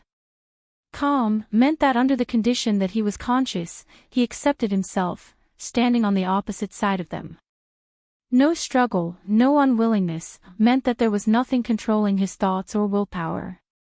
Long Yunjian was willing to stand on the opposite side of them. Group leader he. Yan Xiaoyi's heart tightened as her face turned pale. She suddenly looked towards Long Yunjian, opening her mouth. It wasn't to berate, not to question, but... Group leader, do you have something that you can't tell us? Did the secluded palace threaten you? Tell us. Tell Qing Luo. Didn't we say that no matter what happens, we will stand by each other's side unconditionally, to face all the problems together? No matter if it was Yan Xiaoyi or Qiao Jin. Or those people who were still in Nirvana realm or Earth realm, the world group. After hearing that Long Yunjian was conscious, and was willing to be their enemy. They all believed that Long Yunjian was absolutely not doing it on purpose. Even if, he was now willingly standing on the opposite side of them. That was because he had his own difficulties. They believed in their group leader. No. Long Yunjian replied calmly, between his brows, was calm and apathetic, I just recovered my memories. Recovered. Memories. Yan Xiaoyi and Qiao Jin exchanged glances, as their expressions sunk. Yes, Long Yunjian had lost his past memories. Long Yunjian didn't have any memories before he joined the devil class in Nirvana realm. But now, he said he had regained his memories. Regained. Memories related to the secluded palace. I'm from the secluded palace, my motive in devil class, is to wait. For your appearance. Long Yunjian looked at Yi Qing Luo calmly, you are my target. Impossible. Yan Xiaoyi couldn't believe that the class monitor, group leader who had fought alongside her, was someone who had been scheming right from the start. How are you so sure that Qing Luo will definitely enter Heavenly Academy? How can you be sure that Qing Luo will enter the devil class? Xiaoyi, don't say any more. Yi Qing Luo took a deep breath, the expression on her face didn't have much emotion. It was as if she had already guessed all of this. Ever since she saw Long Yunjian again. Yi Qing Luo had already deduced most of the matters in her mind. He doesn't need to be sure, because there's the Gloomy Palace. The mastermind of Gloomy Palace had planned everything. The Palace of Darkness had confirmed that she would enter the Heavenly Academy and join the Devil class. She was not surprised at all. I'm afraid that Ajan's memory loss is also the work of the Gloomy Palace. Yi Qing Luo continued, if Ajan loses his memories, then he will be able to integrate into us and gain our trust, just like now. After that, he would find a suitable opportunity to let Long Yunjian recover his memories. It also allowed him to understand the mission that he had to complete. Yiqing Luo laughed softly as her eyes stared deeply at Long Yunjian. So, after you've recovered your memories, you've chosen the Palace of Darkness, intending to abandon this period of time, and everything that we've experienced. Long Yunjian's emotionless eyes flashed past a slight fluctuation. Very quickly, it disappeared in a fleeting moment. It was so fast that no one could catch it. The fastest update, no pop-up window to read. Chapter 46-24. But Yiqing Luo, who had been staring intently at Long Yunjian, caught it. Yiqing Luo's eyes flashed past a flash of understanding. She curled her lips slightly, as though she was smiling, but there wasn't a hint of a smile in her eyes. On the contrary, it looked a little horrifying. No matter if you're from the secluded palace or not, or what kind of mission you're carrying, but... Yiqing Luo looked at Long Yunjian's blue eyes as she said word by word, "You can't deny that you've once fought side by side with Devil Class and the World Group. Long Yunjian, are you sure you want to abandon everything?" Long Yunjian's pupils contracted slightly. There wasn't any emotion on his expressionless face. But the hands which were hanging by his side slowly clenched into fists. This elder asked him to come out, not for you to reminisce about the past. Grand Elder originally put on a complacent look when he heard Yiqing Luo's questioning. No matter what Yiqing Luo asked. The more Yiqing Luo questioned, the angrier she got. To force Yiqing Luo into a rage was not a bad choice at all. But under Yiqing Luo's questioning, Long Yunjian didn't say a single word. This made Grand Elder's heart sunk. Was he trying to incite Long Yunjian's emotions? Ha! Naive.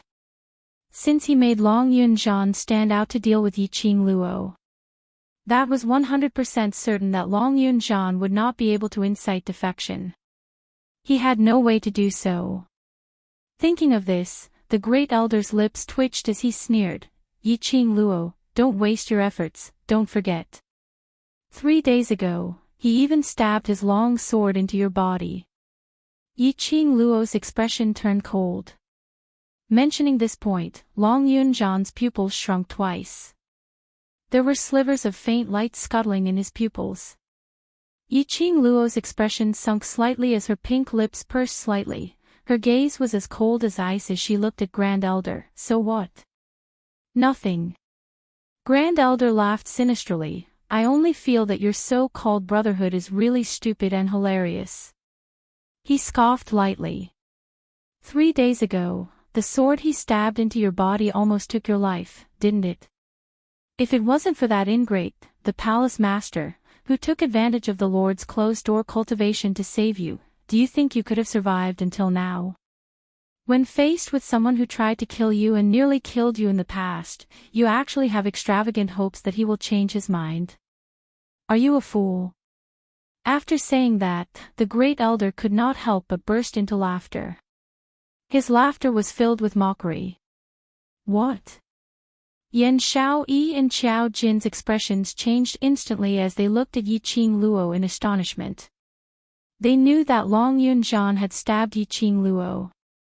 But she had never thought that the injury would almost cost Yiqing Luo's life. "I'm fine, don't listen to his nonsense."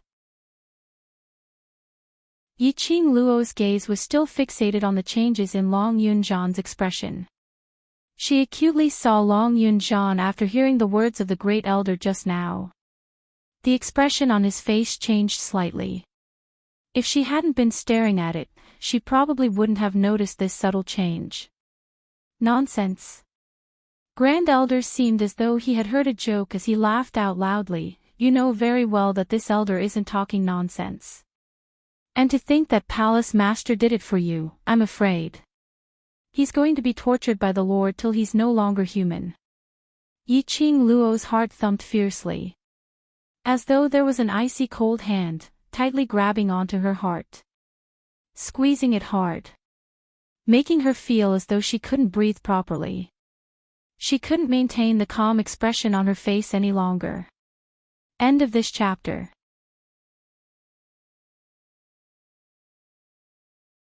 Chapter 46-25. Even though she knew that Grand Elder's words were probably to disturb her heart. But, she was still affected by Grand Elder's words. Gu Jingyu he. Was it because he saved her, or was he discovered by the people behind the scenes of the Palace of Darkness? Then, was he punished? When Gu Jingyu saved her, she had some guesses in her heart. Based on her understanding of the people behind the scenes of the Palace of Darkness. Everything that Gu Jingyu had done, the people behind the scenes of the Palace of Darkness should know it like the back of their hand. Only the difference was, the people behind the scenes of the Palace of Darkness didn't want Gu Jingyu to know that he actually knew everything. Perhaps, at that time, Gu Jingyu himself was very clear about it. But he still chose to save her. Ha ha ha. What a good show. Grand Elder didn't hear Yiqing Luo's rebuttal and counterattack, so he knew clearly that his words had an effect on Yiqing Luo. Towards someone who hurt you, almost taking your life, painstakingly persuading her, talking about true feelings and loyalty, but ignoring the other person, the person who really saved you. Yiqing Luo. You're not that kind. Shut up. A furious berating was heard from the side. What followed was a tyrannical profound wave. Grand Elder's black robe shook. Looking as though it was effortless, he split that profound wave apart. His complacent and savage laughter stopped abruptly at this moment. A pair of long and cold eyes were suffused with a sinister cold glint as he looked towards the direction of the voice. Long Yunjian, you dare to make a move against me? I asked you to shut up. Long Yunjian's pair of pure blue eyes was like the ocean, setting off thousands of huge waves. Numerous waves were surging under his gaze. Evil intent overflowed. He held a long sword in his hand, giving out a clang-clang sound under his palm. You! Grand Elder's gaze took a look at that long sword. As though he was afraid of something, he retracted his gaze furiously. Long Yunjian, I can't be bothered to say any more. But, let me give you a piece of advice, you're no longer the class monitor of Devil Class, nor some group leader of the World Group. Your identity is the Guardian of the Palace of Darkness. If you dare to betray the Lord, you know very well what the consequences will be.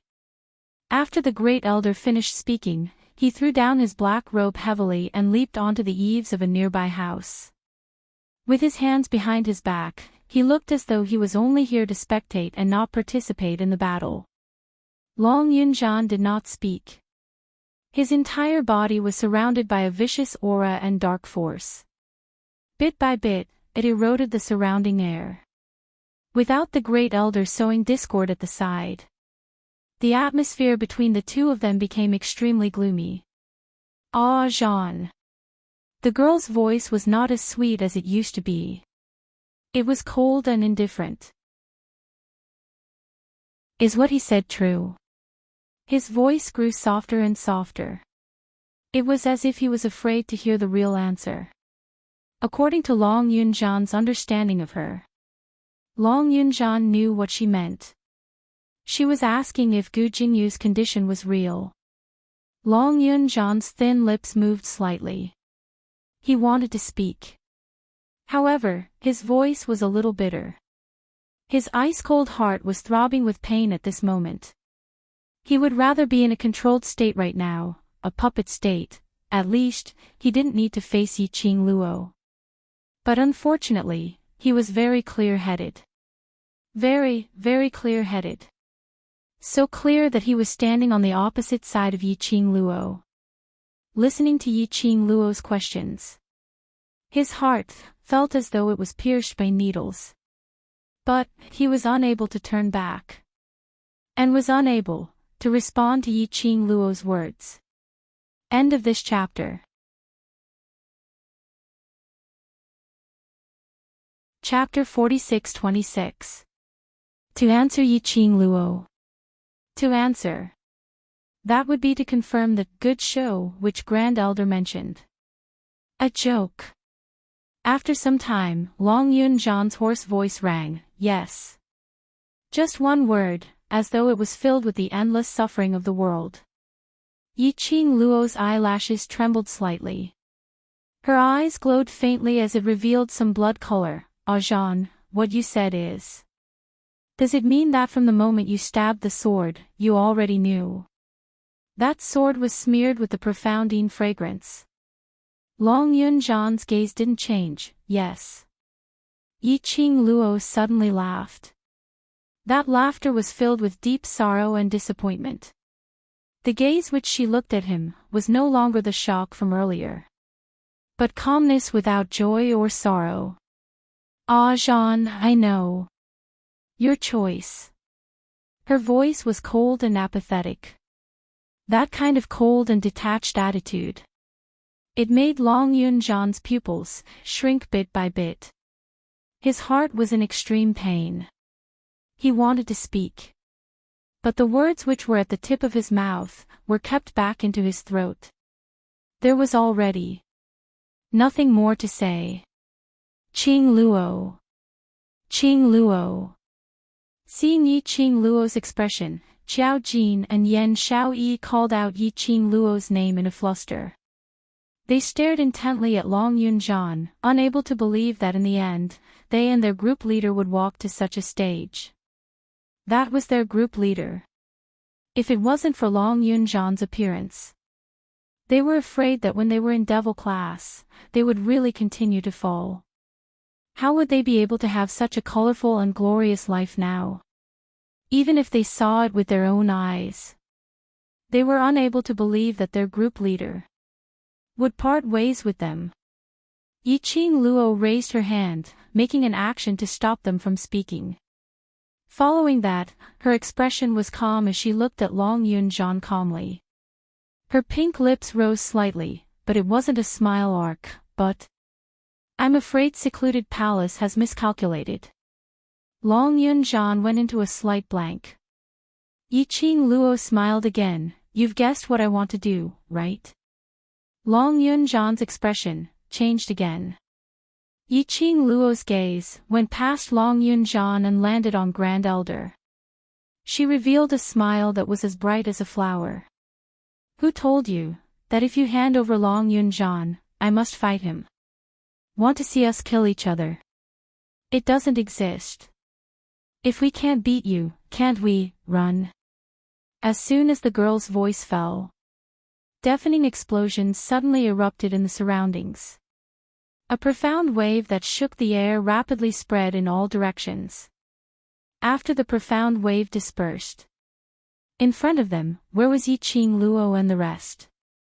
F***CK.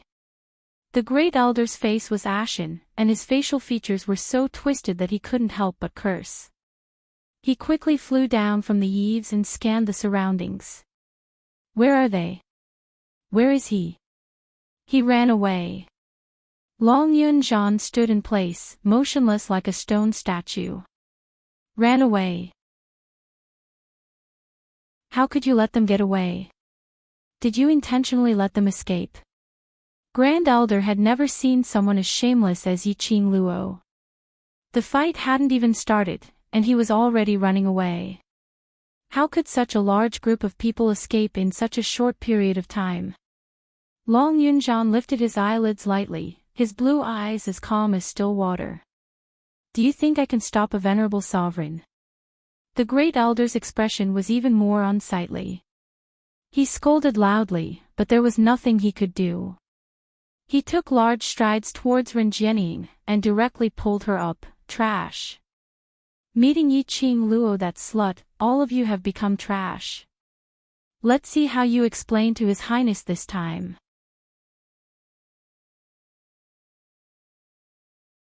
Chapter 46-27. The instant Grand Elder turned around, he didn't notice that Long Yunjian slowly shifted his gaze towards a certain direction. Slowly. Heaved a sigh of relief. He lowered his eyes as he congealed on the azure blue long sword in his hand. Luckily, he didn't need to make a move on her again.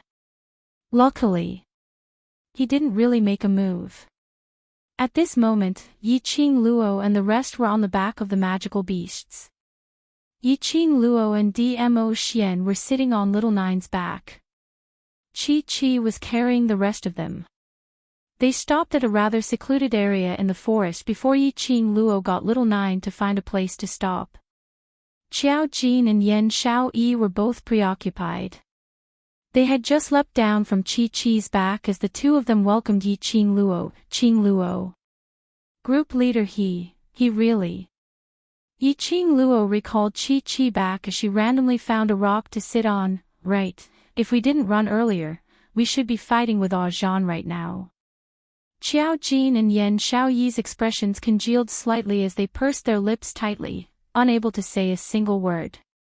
They had interacted with Long Yunzhan the longest. Their relationship with Long Yunzhan was the deepest.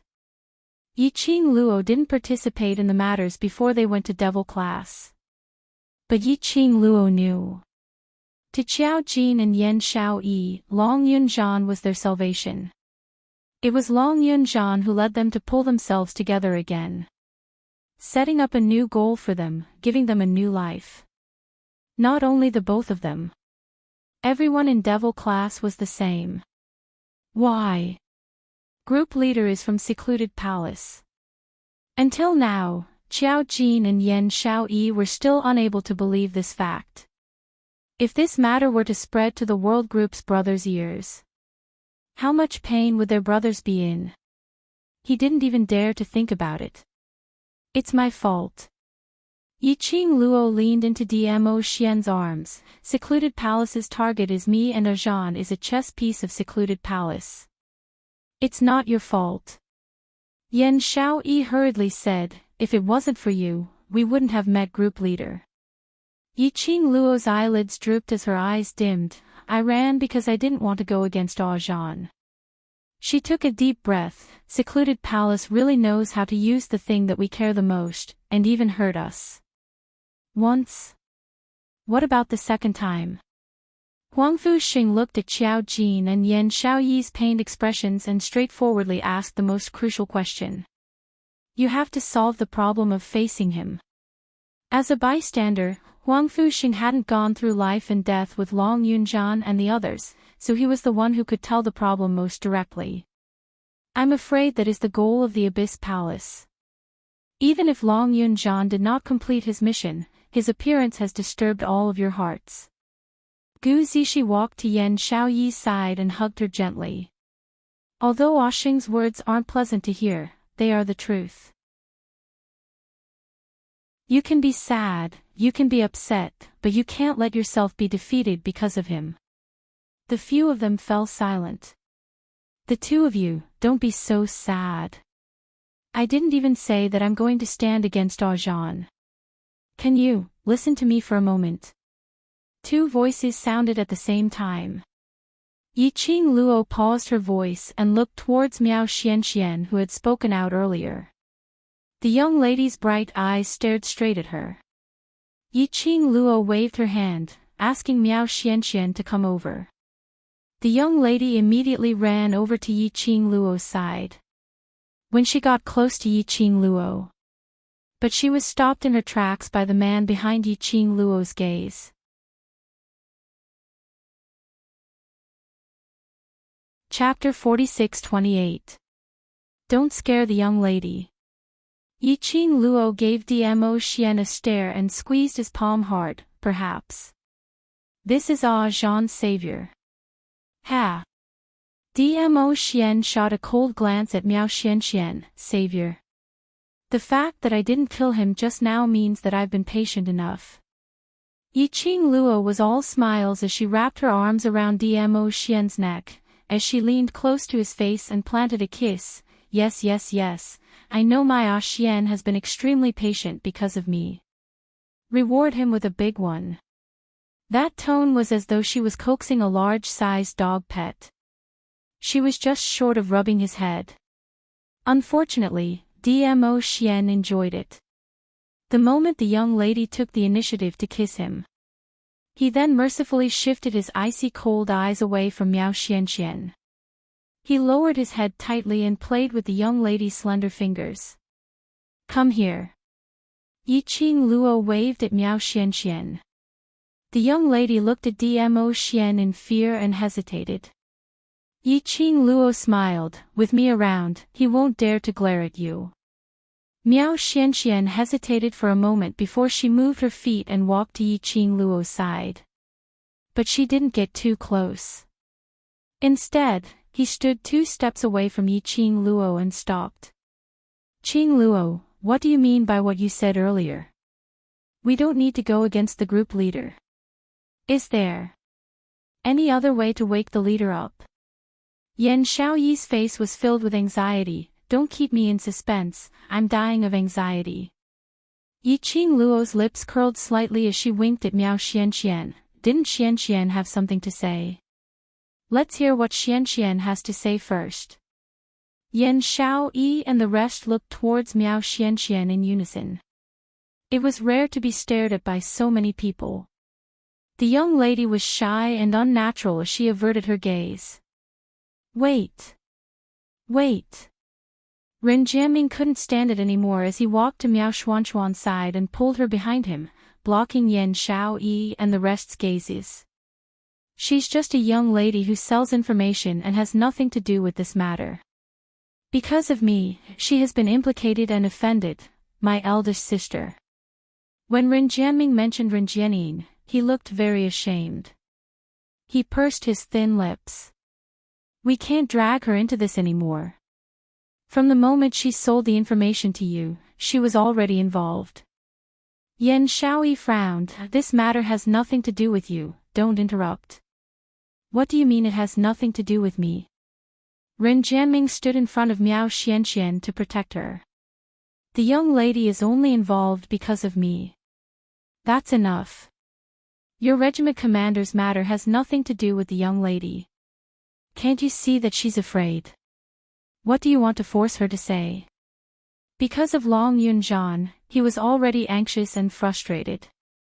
Yan Xiaoyi had been suppressing her emotions. Now, because of Ren Jianming's interference. Moreover, he used a blaming tone. Yan Xiaoyi instantly exploded. What do you mean? The guild leader has nothing to do with you, so of course you wouldn't understand our feelings. Since Xian was allowed to speak, it meant that Xian had her own views on the matter regarding the regiment leader. Xian hasn't said anything yet. What are you shouting for? Ren Jianming's expression froze. Both sides' arrogance was ignited at this moment. At the moment when swords were drawn. A light cough interrupted the two's tit for tat. Can't the both of you wait for the young lady to finish her words? Yi Qing Luo's gaze lingered on the both of them. What if the young lady is frightened by your quarreling? Latest update, no pop-up window, please.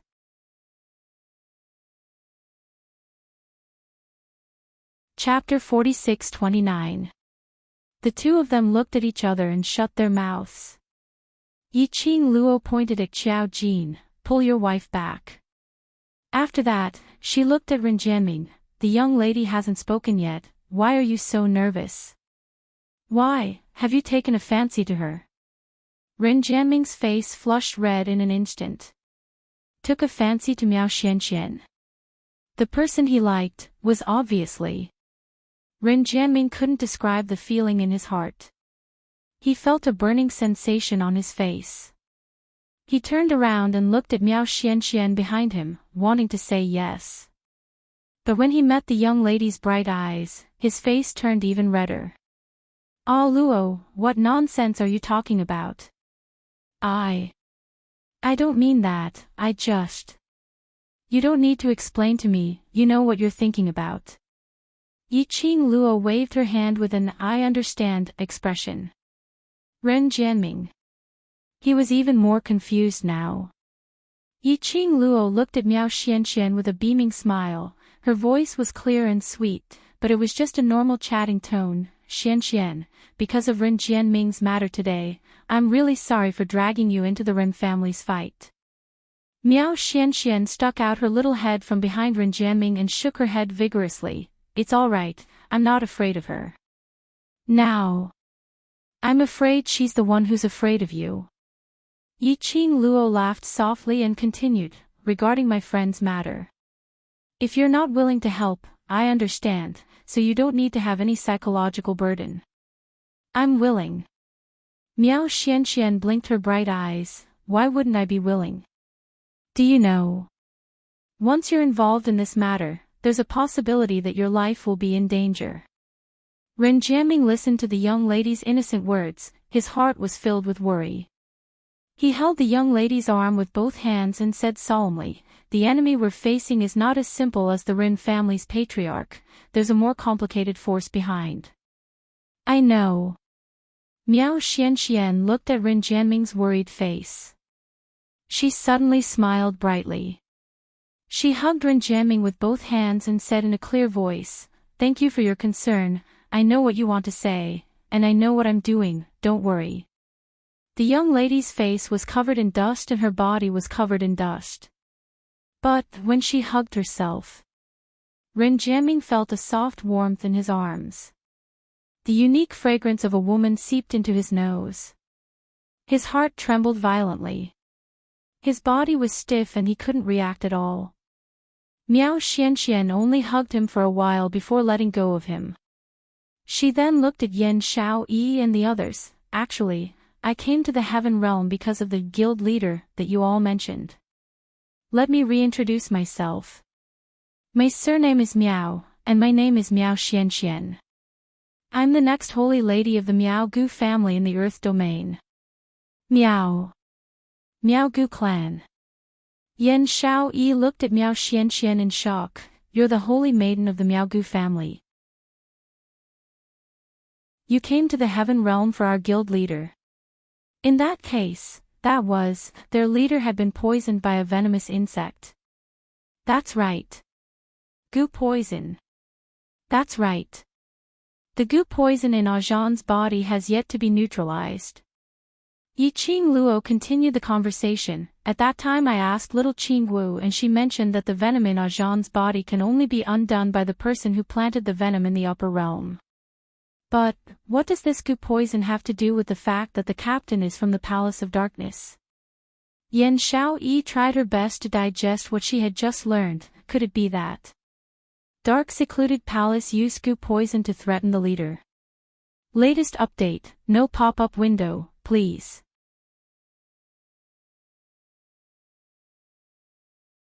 Chapter 46:30.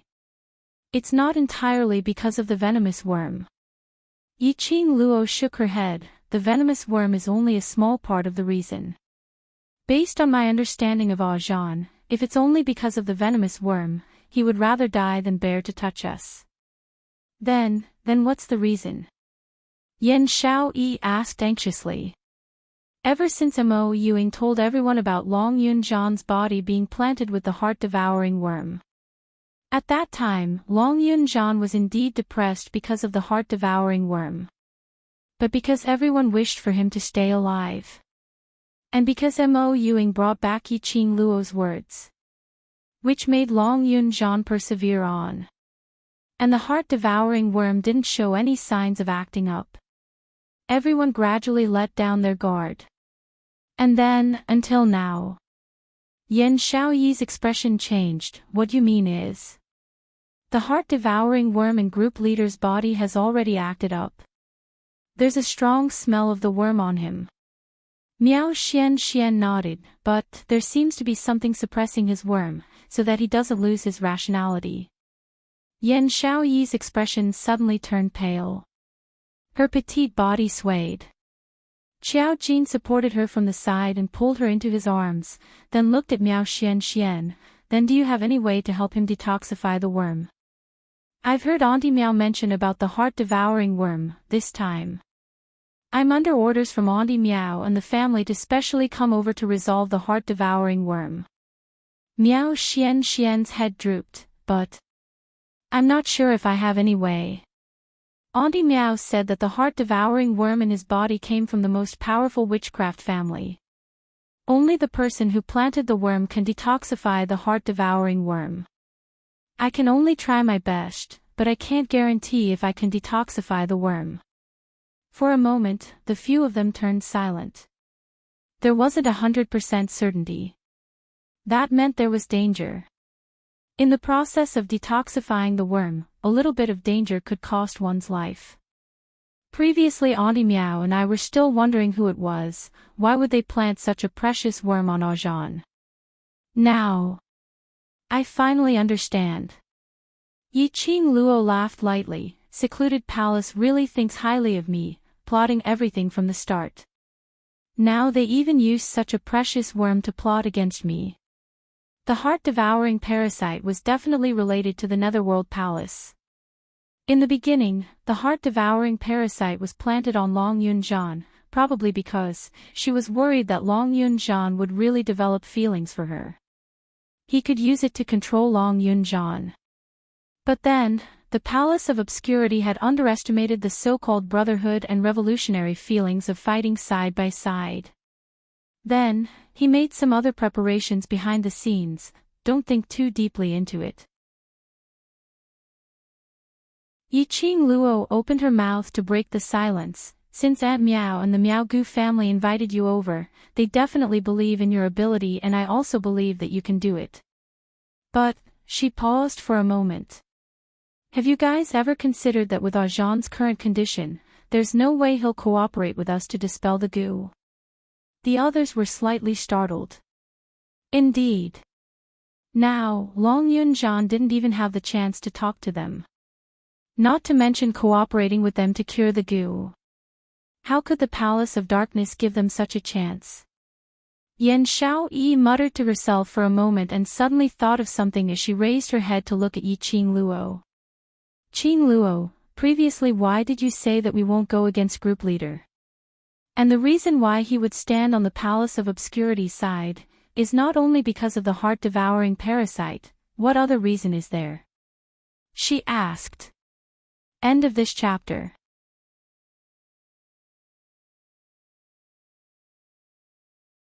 Chapter 46-31. I haven't thought of that yet. Yi Ching Luo shook her head. The only thing I can be sure of is the thing that threatens Ajahn is as important as us. Leader, he must be feeling terrible. Yan Xiaoyi lowered her eyelids and leaned her head on Qiao Jin's shoulder. If it was really as they had guessed. The reason why Long Yunjian stood on the opposite side of them. It was because he had his own difficulties. It was only because they were standing opposite each other that they almost started fighting. They were in so much pain and suffering. Then, their leader would probably feel even worse than them. Personally stabbing the sword into Yi Ching Luo's body. Almost took Yi Ching Luo's life.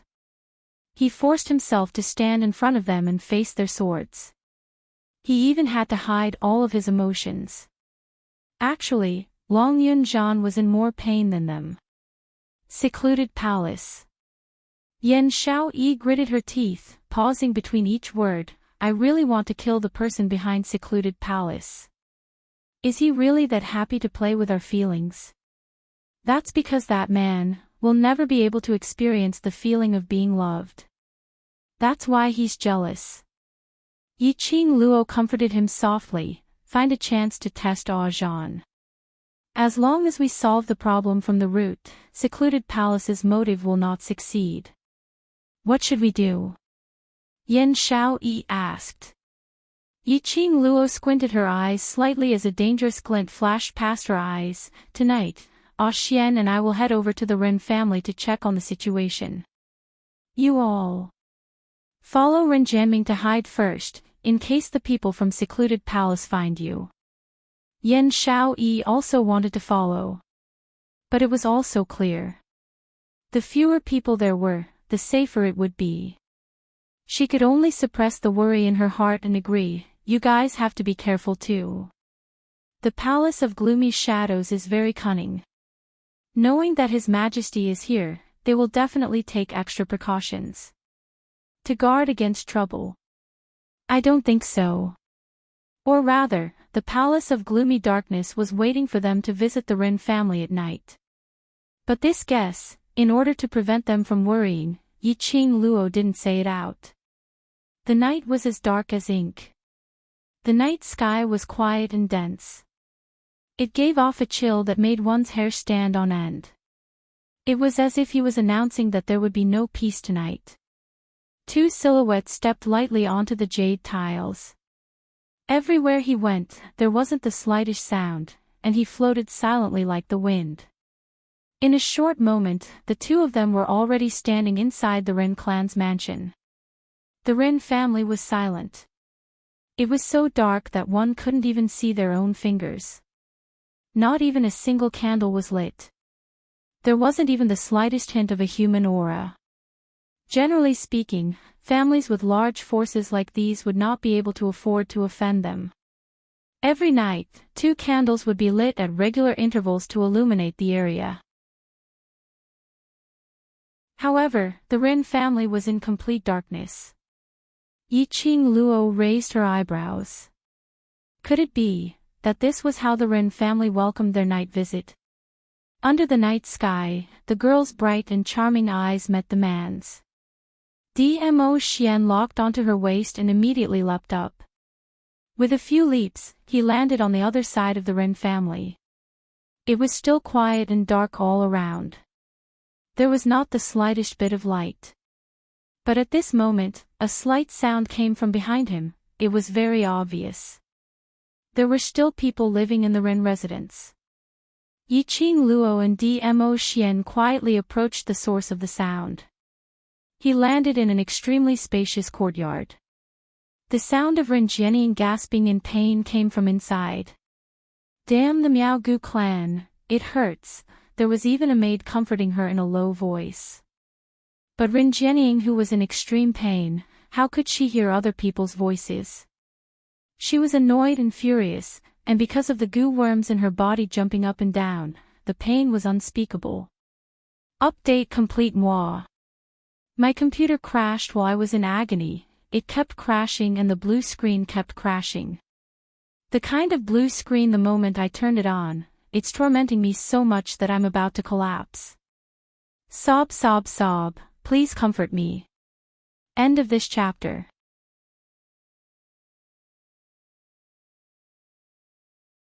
Chapter 46-32. Yiqing Luo. You slut. I will definitely take revenge for this. Rin Jianying cursed hoarsely, her voice was already hoarse from all the shouting. It was Rin Jianying's courtyard. From the looks of it, she should be suffering from the goo worm that Miao Xianxian had planted on her. Yiqing Luo smiled lightly as her lips curled. This was Rin Jianying's own trap. She couldn't blame anyone else. But based on Rin Jianying's current status, over at the secluded palace, they should more or less care about her. Why? Rin Jianying was suffering from the goo worm and was in so much pain. The secluded palace actually had no intention to help her, leaving Rin Jianying to howl in pain. Could it be that they weren't worried that Rin Jianying's condition would easily shake the other powerhouses? That hand on her waist wrapped around her waist tightly. The man's boiling hot chest pressed tightly against her back. It made her body immersed in warmth. His entire body was filled with a man's elegant sandalwood scent. Dmo Xian bent down slightly as his thin lips slowly moved towards Yiqing Luo's ear. His low voice was like a stream of air as it drilled into her ear. Lil Luo, look at her neck. That ticklish feeling was like a feather, tickling her skin, her heart. Yiqing Luo was starting to suspect if he did it on purpose. Knowing that her ear was sensitive, he still moved so close. Yiqing Luo's little hand pushed him. Just as she moved. The man seemed to know what she wanted to do as he accurately grabbed her little hand and stuffed it into his big palm. That thin lips by the side of her ear lightly moved again. Look. You're still looking at her neck. Yiqing Luo pinched the arm which was across her waist. After giving a cold humph, she shifted her gaze towards Ren Jianying's direction. Just at this moment, her gaze had yet to land on Ren Jianying. Suddenly, her waist tightened. The man hugged her and with a leap, he silently stepped onto the jade tiles. At the same time, a figure which had completely blended into the night slowly appeared at the entrance of Ren Jianying's room. Yiqing Luo's angle was just nice to see everything below. That figure, wasn't it the Grand Elder whom she saw in the afternoon? Why did he come to Ren Jianying's room? In the afternoon, he was clearly extremely disdainful of Ren Jianying, and he didn't seem to care at all. At this moment, he was actually going to visit her at night. Yiqing Luo's long and narrow eyes curled into a devilish smile. She had a feeling that something 18+ was about to happen in the room. Yiqing Luo stuck her little head out and looked into the room. Her head was heavily knocked by the man's well-defined fingers. Yiqing Luo hugged her head and gave him a stare. From below, the servant girl's respectful voice rang out. "Great Elder. You may leave."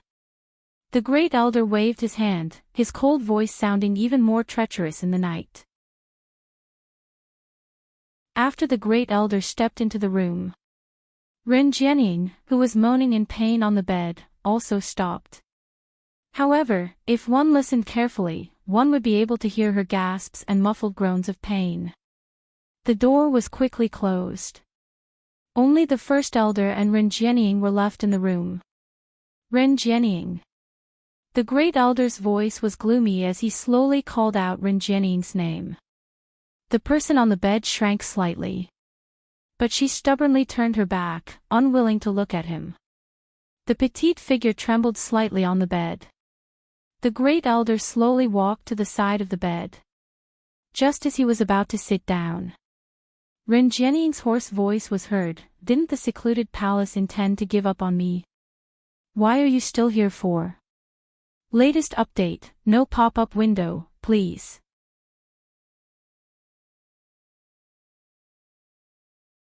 Chapter 46-33. The Great Elder stared at Ren Jianying for a while before saying, "Why? Are you blaming me? How dare I?" Taking a deep breath, Ren Jianying suppressed the cramping pain in her body and said, "I know myself very well. I know that I am just a dispensable chess piece of the Dark Nether Palace. How can I blame you?" The Great Elder sat down by the bed. His black robe was scattered beside the bed. He put his hand on Ren Jianying's body. Ren Jianying's delicate body trembled even more. "To the Palace of Darkness, you're dispensable. But, to me, you're very important." The Great Elder used that gloomy voice to say such romantic words. It inexplicably made people have goosebumps all over their bodies. Ren Jianying took a deep breath and slowly breathed out a scorching breath. If you really, really value me, you won't be willing to part with me. How about this?" Her body trembled. She couldn't bear the pain. She slowly turned around and looked at the Great Elder. After all, she was a person who had been reborn.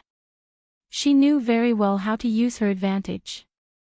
Even if her body was being corroded by the poison and was in great pain, Ren Jianying could still maintain her most beautiful posture. Her face was pale from the pain. But she stubbornly didn't make a sound. She looked at the Great Elder with a pitiful gaze. Immediately, the coldness and ruthlessness on the Great Elder's body dissipated a little. The Great Elder stretched out his skinny fingers. His fingertips were full of calluses as he caressed the delicate skin of the woman. He grabbed Ren Jianying's wrist and tapped on her body. Ren Jianying's entire body went limp. She was sweating profusely as she panted heavily. In that instant, the pain in his body finally ceased. That coquettish look made the Great Elder's eyes burn with evil fire. He grabbed the woman's wrist and suddenly pulled her into his arms. Ren Jianying's delicate body stiffened, but soon softened. "It doesn't hurt anymore, right?" the Great Elder asked with an evil smile. Ren Jianying nestled in the Great Elder's arms. Her delicate body seemed to be boneless, sticking softly to the black robe. When she opened her mouth, she was still panting slightly. It's only temporary, she tilts her head back. Her pale and beautiful face was reflected in the Great Elder's eyes at close range. There was also sweat rolling down her forehead. 1 ton. Calm. Wonderful bookstore calm.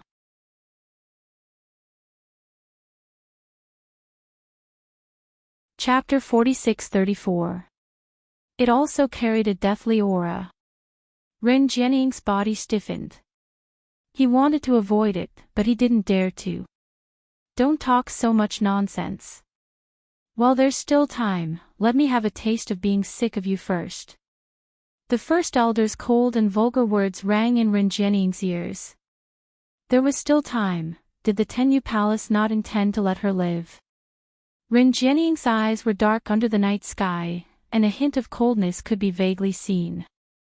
However, when the Great Elder bent down, she took the initiative to wrap her arms around the Great Elder's neck, trying her best to please him. At this moment, Yiqing Luo, who was nestled on the roof, saw everything that happened in the house. He had also heard the conversation between the two of them. But Yiqing Luo's gaze fell directly onto Ren Jianying's neck. The candlelight in the room was dim. He could vaguely see the entangled figures on the bed. Ren Jianying leaned against the bed. His clothes had long been disheveled. A large portion of her fair skin was exposed. Around his neck, there was a necklace with a fiery red light flowing through it. It was extremely eye-catching. That was the azure water chain of light. The azure water light chain that belonged to her mother. Just now, Dmo Xian wanted her to look at this necklace. Yiqing Luo's eyes sunk slightly as her slender fingers clenched tightly. She would never let Ren Jianying and the Palace of Darkness taint her mother's things. As though he sensed Yiqing Luo's thoughts, the man who was sticking close to her raised one hand and blocked her eyes. There was a faint warmth in his warm palm. The man leaned over and whispered in her ear, "Don't look, it'll dirty your eyes. We'll snatch that necklace back later." He had to snatch it back.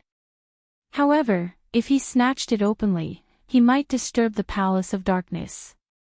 There's no hurry. Dmo Xian hooked her body and brought her away from Ren Jianying's courtyard. The flirtatious sounds in the room gradually faded away. This continued until it stopped on the other side of the Ren residence. The person you're looking for is not in the Ren residence. Dmo Xian hugged her tightly. Long Yunjian was not in the Ren residence. Long Yunjian was the person specially arranged by the Abyss Palace to deal with her. The Palace of Gloomy Darkness had finally managed to lure her out. They definitely couldn't let Long Yunjian leave the old city now. Long Yunjian was not in the Ren residence. That meant, in this old city. Calm. Wonderful bookstore calm.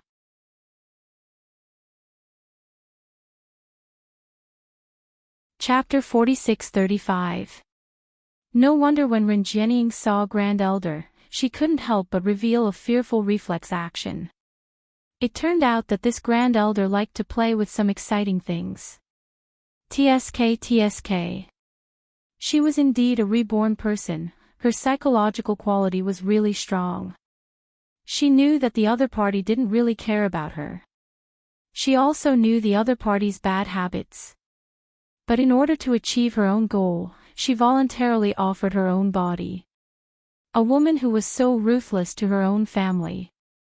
Indeed. It was easy to succeed. If Ren Jianying didn't choose the wrong partner. Perhaps Ren Jianying's ambition could really be achieved. But unfortunately, ambition was bigger than her own ability. And to cooperate with a partner whom she couldn't control. This doomed her to failure. After the maidservant finished packing, she left. Ren Jianying laid in the bedding without moving. If it wasn't for that pair of eyes, occasionally blinking.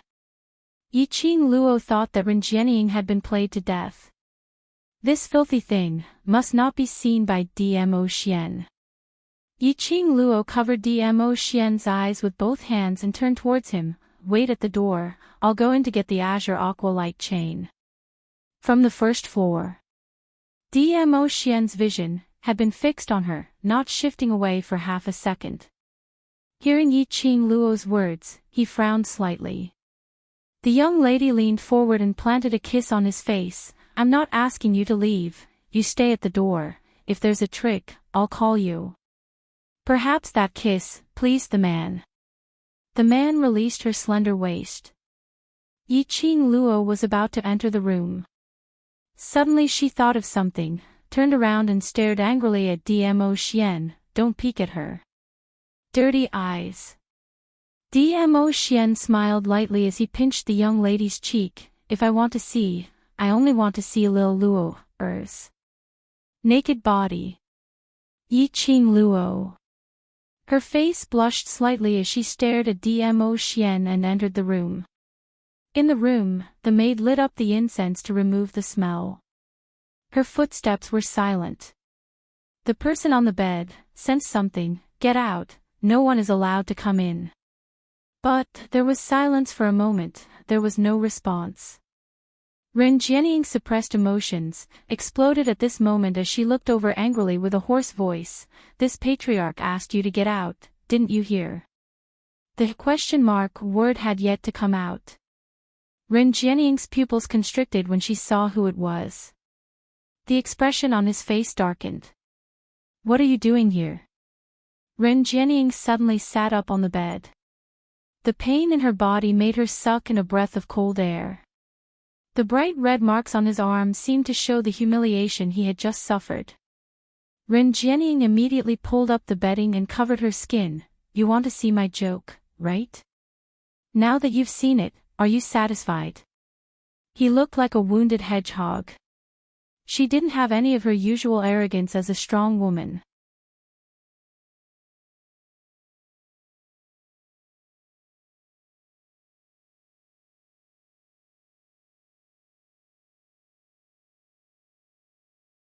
Chapter 46-36. Hearing the solemnity in Yiqing Luo's tone, Renjianying laughed coldly as her face was filled with a malicious smile. Do you really think that Long Yunjian still remembers your past relationship? He's from the Palace of Darkness, and right from the start, he's from the Palace of Darkness. His motive is to deal with you. As she said that, she laughed even more maniacally. Long Yunjian is a chess piece which the Palace of Darkness specially arranged by your side. You actually believe in a chess piece. Hoping for a chess piece, to develop feelings for you. Renjianying laughed as her brows were filled with ridicule. Let me tell you, after you left yesterday, Long Yunjian told Grand Elder. Based on your character, you will definitely come to the Ren family at night and asked us to take precautions. At this point, the smile on her face gradually disappeared. Her 5 fingers clutched the bedding tightly. If it wasn't for the fact that Grand Elder doesn't believe in Long Yunjian's words, do you think that you can stand in front of me now? Renjianying's words were like thunder, falling into Yiqing Luo's mind. Bursts of roaring filled her ears. Indeed. Based on Long Yunjian's understanding of her, he definitely knew that tonight, she would come to the Ren family to look for him. He told this matter to Grand Elder. Did he want Grand Elder to catch her? Long Yunjian was sincere. Or was there any other reason? Only by personally asking Long Yunjian would he be able to get the answer. No matter how turbulent her heart was. Yiqing Luo's expression was as calm and indifferent as usual, without any fluctuation of emotions. But aren't I standing in front of you now?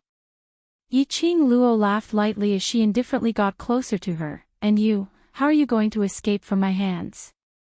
Renjianying's laughing expression instantly froze on her face. Her hands clasped the bedding tightly as her body tensed up. You can't possibly make a move on me. This is the Ren residence and there are many people from the Palace of Darkness around. If I were to scream, you won't be able to escape. Why don't we try and see if you die first or if I get caught first? Yiqing Luo smiled as she stood by the bedside, condescendingly looking down at the lady on the bed. Ren Jianying's body shifted backwards. Yiqing Luo, you don't come over. As for the girl, she slowly approached. Ren Jianying, whose eyes were filled with shock, shrank back a little when the young girl approached her. Suddenly, the corners of Ren Jianying's mouth curled into a strange smile, and she stretched her arm out from under the blanket. In her hand was a wooden box which was filled with profound yin qi, as she threw it towards Yiqing Luo's direction fiercely. Ha ha ha. Yiqing Luo, did you really think that I didn't have any precaution at all? Grand Elder doesn't believe Long Yunjian's words, but I believe. Ren Jianying's face was distorted, filled with the crazy pleasure of revenge. This is the witchcraft spell that I got from the Great Elder. Didn't you take that person from the Miao family away? I want to see what method she has to cure you. Paw. The wooden box fell to the ground. Ren Jianying's smile froze on her face once again. Because, at the moment when the wooden box was hurled towards Yiqing Luo, Yiqing Luo's figure had actually disappeared in front of her eyes. Until the wooden box fell to the ground. The girl appeared on her bed. A hand hooked onto the necklace around her neck. A caw sound was heard. The necklace fell into the young lady's fair slender fingers. Ren Jianying went into a blank for a moment, as her pupils suddenly widened, as both her hands swiftly pressed onto her own neck. This is my thing. Let go. Let go. End of this chapter.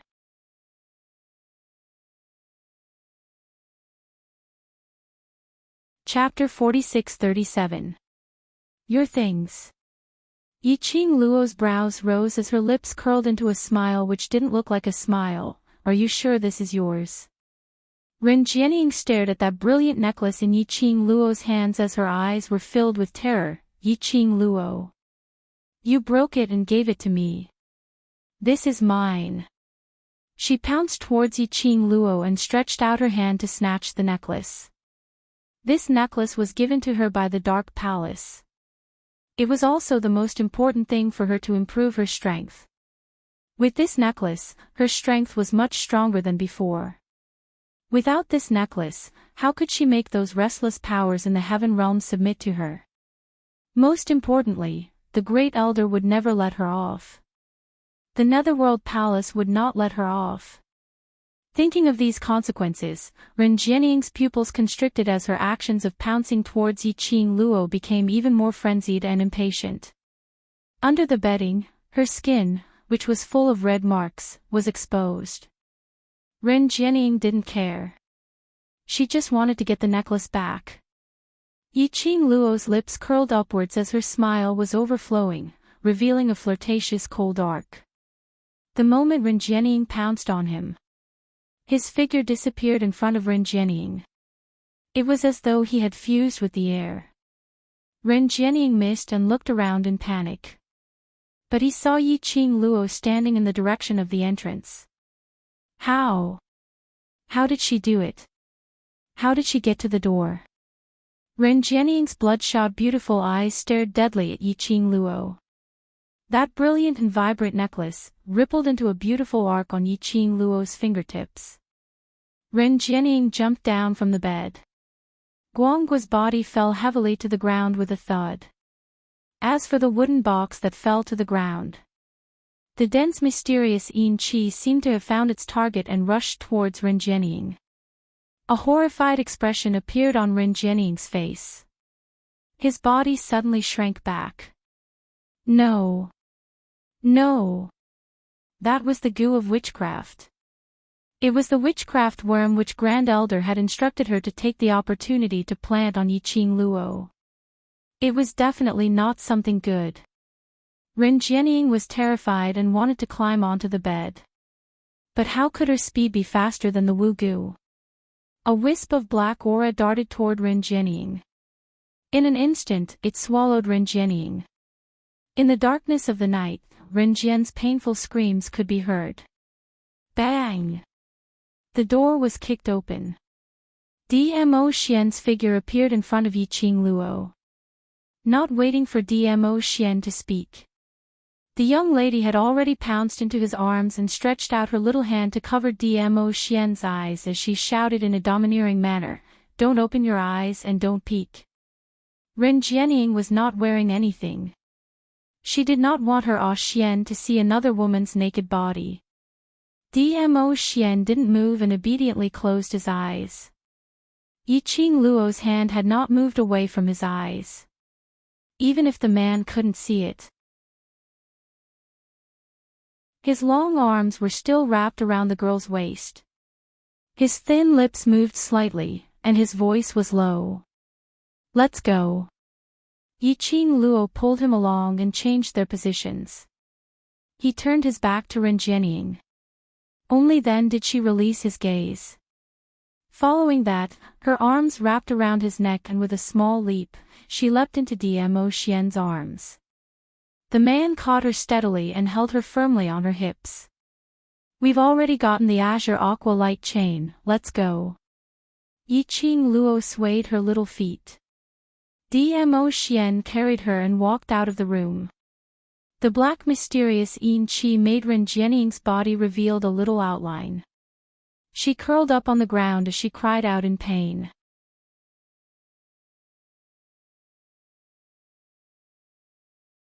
Chapter 46-38. Yiqing Luo, don't be complacent too early. She stared venomously at the two figures who were walking out of the room. She used all her energy to howl hysterically, "As long as your heart is soft, Long Yunzhan will definitely kill you. What kind of feeling is it to be killed by the person you trust the most? Ha ha ha ha. Yiqing Luo, you're just a pitiful worm. Did you think that you can make Long Yunzhan return to your side, to talk about brotherhood with you? No. Impossible. He has already been washed away by the secluded palace. He's now a chess piece who only listens to the arrangements of the secluded palace. Either you kill him, or wait to be killed by him. He won't have any sense of guilt, because he doesn't have a heart, he doesn't have a heart at all." Ren Jianying vented the anger in her heart. The intense pain from the witchcraft worm made her lose her rationality. She knew that Yiqing Luo valued Long Yunzhan very much. She also knew, as long as Long Yunzhan was mentioned, it was a thorn in Yiqing Luo's heart. And that person who had already walked out of the room stopped in his tracks following her words. Ren Jianying knew that her guess was indeed right. Her words had indeed pierced into Yiqing Luo's heart. As long as Yiqing Luo was in pain. As long as Yiqing Luo was in pain. No matter how much pain she was in, she could take it. Looking at Yiqing Luo and Dmo Xian's harmonious and loving look, Ren Jianying only felt that it was a thorn in her eyes. On what basis could Yiqing Luo obtain the one and only love? To make the overlord dote on her so much. And she spent so much effort. But she couldn't get what she wanted. She had to force herself to climb from this man's bed to that man's bed. On what basis? She was obviously not worse than Yiqing Luo. Not any weaker than Yiqing Luo. Why was heaven so unfair? Giving her a second life but treating her in such a way. If her ending was like this, then why did she have to be reborn? Ren Jianying's heart was filled with resentment and anger. Suddenly, she seemed to have thought of something, and under the devouring of the witchcraft worm, her lips curled upwards. Yiqing Luo. Do you want to know why was Long Yunzhan washed away all his feelings by the secluded palace? Do you want to know why Long Yunzhan became a puppet? Ren Jianying burst out laughing. Not waiting for Yiqing Luo's reply, he directly gave his answer.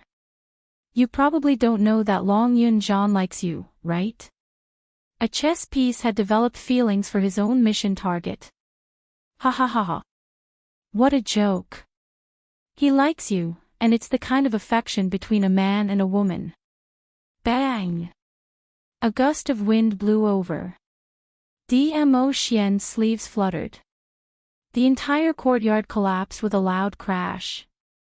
Ren Jianying was engulfed in the collapsed building. Ah Xian, Yiqing Luo grabbed Dmo Xian's arm and suppressed his agitation.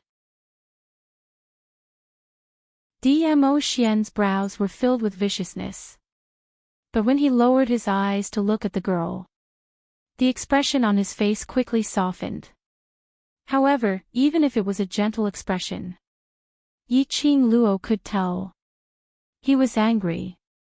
Moreover, very angry. Yiqing Luo hugged him tightly as she rubbed against his chest and propped up her waist as she placed her forehead on his. Her motive is to disturb my heart, don't be angry. Her stupidity touched his face. How could Jean like me?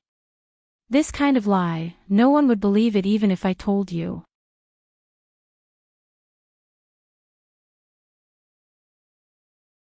Chapter 46-39.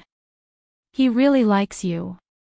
Dmo Xian's voice was a little deep, and she could faintly hear the suppressed anger in it. Yiqing Luo blinked her eyes as she used her forehead to knock against his forehead. Are you silly, to actually believe what she said?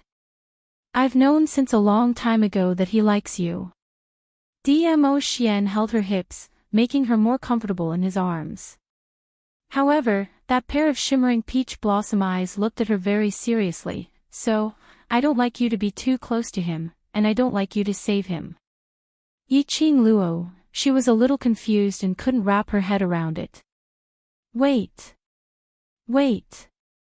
Yiqing Luo shook her head. No, if Jean likes me, what does Ziqing count as? Ever since he Long and Yunzhan met, she clearly sensed that the atmosphere between Long Yunzhan and Tong Ziqing was obviously different. All that was left was for someone to speak up and break the ambiguous deadlock between them. Then, they would be together officially. Why did it suddenly become Long Yunzhan liking her? If Long Yunzhan really likes Tong Ziqing, he wouldn't have made Tong Ziqing wait for him for so long. Dmo Xian's voice was a little cold. After finishing this sentence, he stared at Yiqing Luo. His eyes darkened. Under the dim light of the night, he appeared even more indescribably handsome. He suddenly lowered his head and bit the tip of the girl's nose. I'm jealous, he muttered. That aggrieved look was very much like that of a large canine pet. Yiqing Luo sighed. What's there to be jealous about? Look at me. Till now, I still don't know that Jean might like me. You don't need to know. Dmo Xian's tone became more serious, as if he was a pet fighting for attention. You only need to know that I love you. That's enough.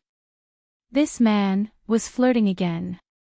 Yiqing Luo stretched out her hand and pinched his face. All right, don't be in a hurry to be jealous, I'm afraid we're in trouble. It was indeed troublesome. How could it not be troublesome?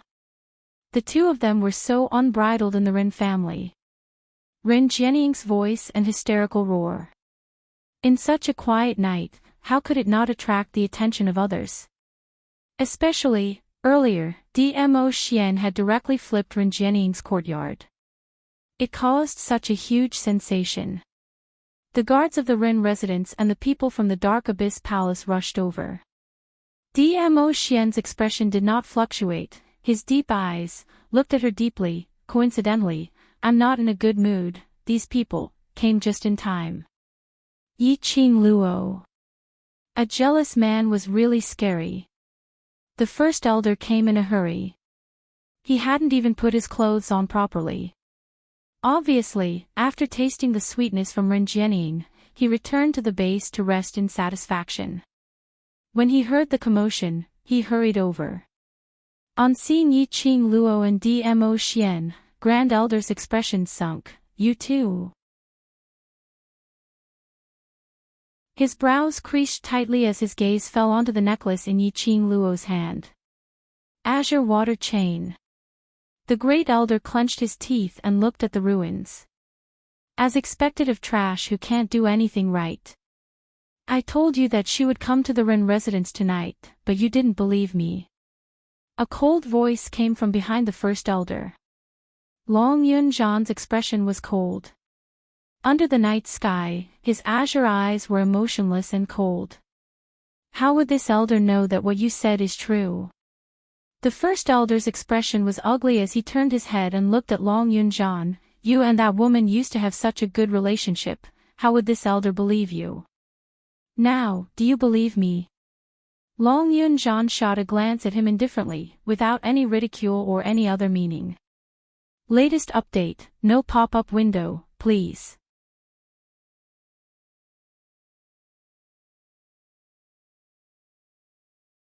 Chapter 4640. Grand Elder's face turned black as he didn't continue talking to him. After Long Yun-jan appeared, Yiqing Luo's vision was fixed on him. Her eyes were sparkling like water waves as she stared at Long Yun-jan without blinking. Ever since Ren Jianying mentioned Long Yun-jan, she could still lie to herself. All these were fake. Ren Jianying intentionally mentioned it to agitate her. But now, Long Yun-jan appeared personally. Personally said. He had indeed made use of her understanding of her to help Secluded Palace. Only, Secluded Palace didn't appreciate it. She snorted lightly, and a cold mocking expression flashed across her face. You're not allowed to look at him. A large palm covered her eyes. A man's unhappy voice was heard, I'm very unhappy now. Earlier, Yiqing Luo found out that Long Yun-jan liked her. Now, Yiqing Luo was still staring at Long Yun-jan. Even if Dmo Xian knew that his wife had no feelings for Long Yun-jan. But the moment Yiqing Luo's gaze looked over, he was unhappy. The young lady's long lashes slowly swept past Dmo Xian's palm. Her hand covered his palm as she slowly moved it away. All right, I won't look anymore. Long Yun-jan, don't you want us to believe you? All right then. Now, make a move on that woman and let me believe you. Grand Elder saw the young couple were still kissing each other and his expression instantly turned ugly. Long Yun-jan didn't say a word as he drew out the long sword in his hand. The blue profound glow was extremely dazzling in the quiet night. He held up his long sword as he walked towards Yiqing Luo step by step. Seeing Long Yun-jan's actions, Grand Elder couldn't help but burst out laughing. I love this kind of internecine drama the most, ha ha ha. In the day, Long Yun-jan faced her with his sword. Now, Long Yun-jan had once again used that sword which had once protected the World Group's brothers and aimed it at her. Even though she had many explanations for Long Yun-jan in her heart, and had thought of numerous reasons for him. But when it came to this situation, Yiqing Luo's heart couldn't help but feel dull pain. Stand properly. Dmo Xian pulled her behind his back. His broad and tall figure blocked Yiqing Luo's line of sight. The man's entire body faintly emitted an oppressive profound energy. Yiqing Luo's little hand clutched his robes tightly as her gaze went past his body, looking at that expressionless Long Yun-jan. Don't kill him. Dmo Xian did not speak. He leaped. The sleeves of his purple robe fluttered. She was like a proud and aloof purple lotus. Bang! The terrifying dark radiance engulfed the entire Ren residence. The ground cracked open and the buildings collapsed layer by layer. The surroundings were filled with screams.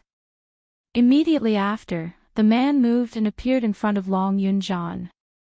He moved his palm and countless dark force wrapped around Long Yun-jan like silk threads. Long Yun-jan reacted quickly and slashed with his saber. It actually withstood a wave of Dmo Xian's attack. A shocking profound light lingered in the sky.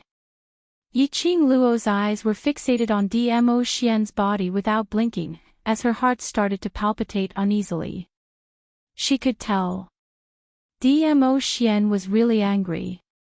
These Ren residences' guards and secluded palaces people had all become Dmo Xian's tools to vent his anger.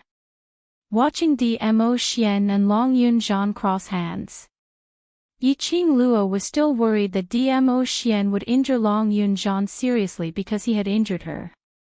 Her attention was focused on Dmo Xian and Long Yunzhan. She hadn't noticed that a figure behind her was silently approaching her.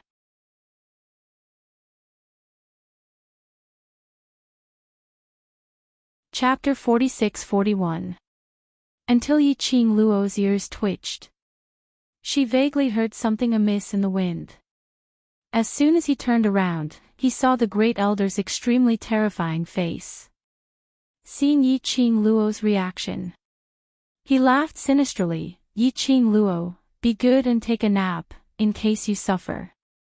Following Grand Elder's words, his black robe moved. What met her was a ball of thick black yin qi. Yiqing Luo immediately evaded. But Grand Elder's fingers were like eagle claws as he swiftly locked onto her shoulder. And just as Grand Elder was closing in on Yiqing Luo, Lil Luo, Dmo Xian's eyes turned sharp as he raised his palm towards Long Yunzhan's chest, speedily heading towards Yiqing Luo's direction. It was thrilling and dangerous at this critical moment. Not waiting for the crowd to react, a figure appeared in midair in the direction where Yiqing Luo had retreated. Yiqing Luo directly crashed into that person's arms. Elegant plum fragrance, with a hint of coldness, poured down. Yiqing Luo subconsciously wanted to leave that person's arms. That person's long arms suddenly exerted strength as he locked her waist tightly, pressing her tightly into his arms. Yiqing Luo couldn't struggle free. Following that, an irresistible profound ray rippled out from that person's sleeves. The two figures disappeared from the Ren residence. Damn it! The Great Elder gritted his teeth and cursed. This sudden interruption had snatched away the prey that was already in his hands. Lil Luo, Dmo Xian's eyes were filled with frost. The coldness between his brows seemed to be able to condense the surrounding air into frost. His frozen gaze looked towards Long Yunzhan. You'd better pray that he won't hurt Lil Luo, otherwise. Even if Lil Luo, speaks up for you, this lord will not be lenient. Earlier, he was able to rush to Yiqing Luo's side in time. He waved that palm. Long Yunzhan could totally avoid it. But Long Yunzhan didn't avoid it. Instead, he took the initiative to meet him. And it was that action that made Dmo Xian pause for a moment. And it was that moment. When he rushed towards Yiqing Luo, he was a step too late. He could only watch Yiqing Luo being taken away by someone. Long Yunzhan didn't respond to Dmo Xian's words. A pair of azure blue eyes stared unblinkingly at the direction where Yiqing Luo had disappeared to. In his eyes, one could vaguely see a deep meaning that couldn't be dispelled. Yiqing Luo was held tightly in someone's arms, until his feet touched the ground. That person still had no intention of letting go. He held her tightly in his arms. He greedily absorbed her scent. After struggling to no avail, Yiqing Luo's expression turned uglier and uglier. She simply stopped struggling and said coldly, Zhu Wuxin, if you don't let go, don't blame me for using poison. His voice was cold and emotionless. The person who was hugging her stiffened. Little by little, he loosened his grip on her waist. Yiqing Luo left his embrace and took 2 steps back before she slowly raised her head to look at him. The man in front of him was dressed in a fiery red robe, and his black hair draped over his shoulders. There wasn't much emotion on his cold and handsome face. A pair of icy cold eyes stared at her without blinking. There were too many emotions beneath his eyes which Yiqing Luo couldn't understand, and didn't want to understand. What are you doing? Yiqing Luo looked at him as she asked. The man in front of her, on that icy cold face, slowly surfaced a different expression. He looked at Yi Qing Luo as he said word by word, "I miss you. Miss her. Miss her very much. Ever since they parted the last time." He restrained himself and didn't look for her again. But he couldn't help but miss her.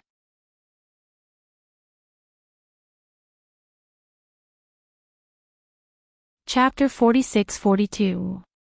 Rumble, rumble, rumble, a deafening explosion sound reverberated through the entire space. In the space, profound waves surged, as though a monstrous huge wave, wave after wave, crazily attacking.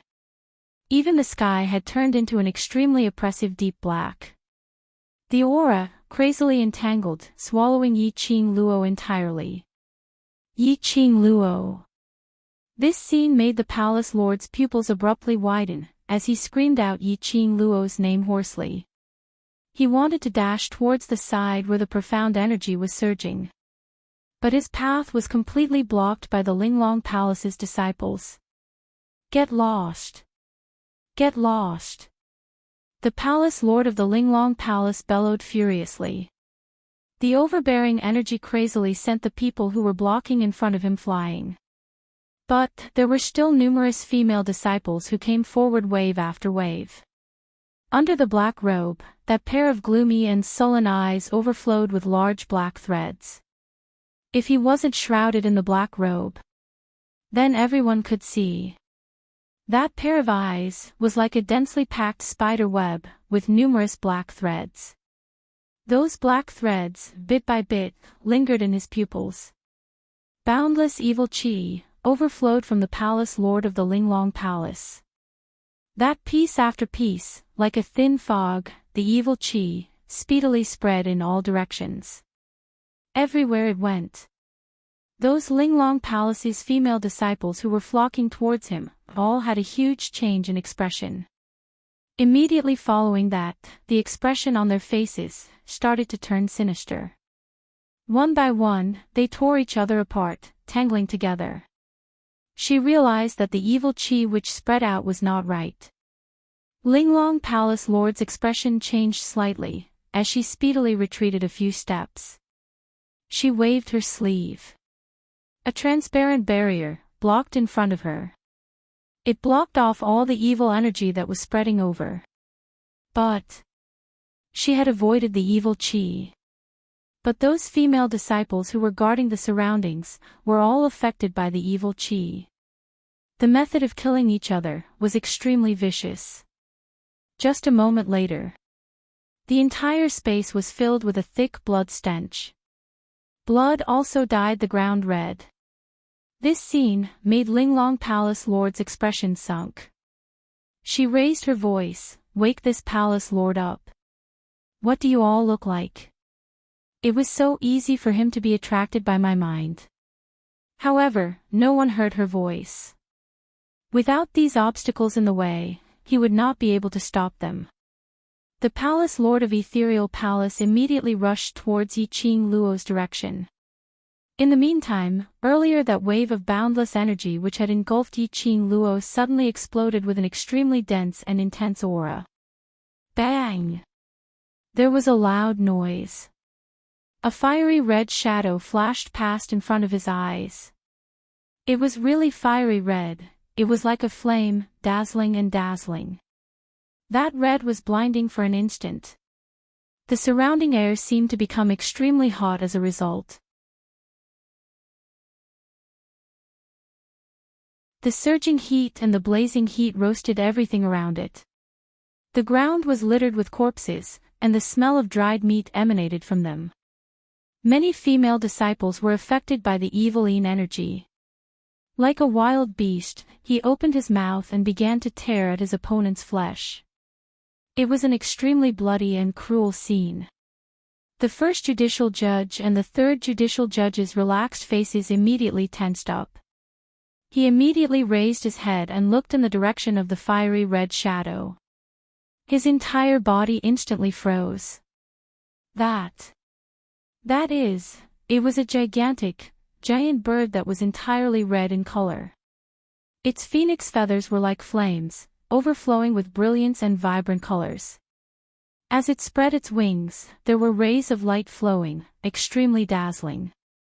Vermilion bird. One of the 4 sacred beasts, vermilion bird sacred beast. Update completed. Mwah.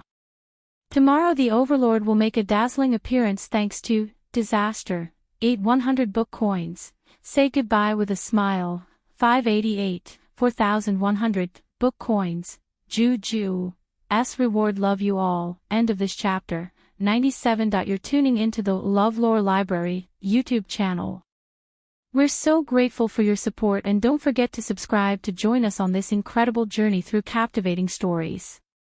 Your generosity through donations truly makes a world of difference, as it's the primary source of revenue that allows me to expand and enhance this channel for you. Thank you from the bottom of my heart for being a part of this adventure.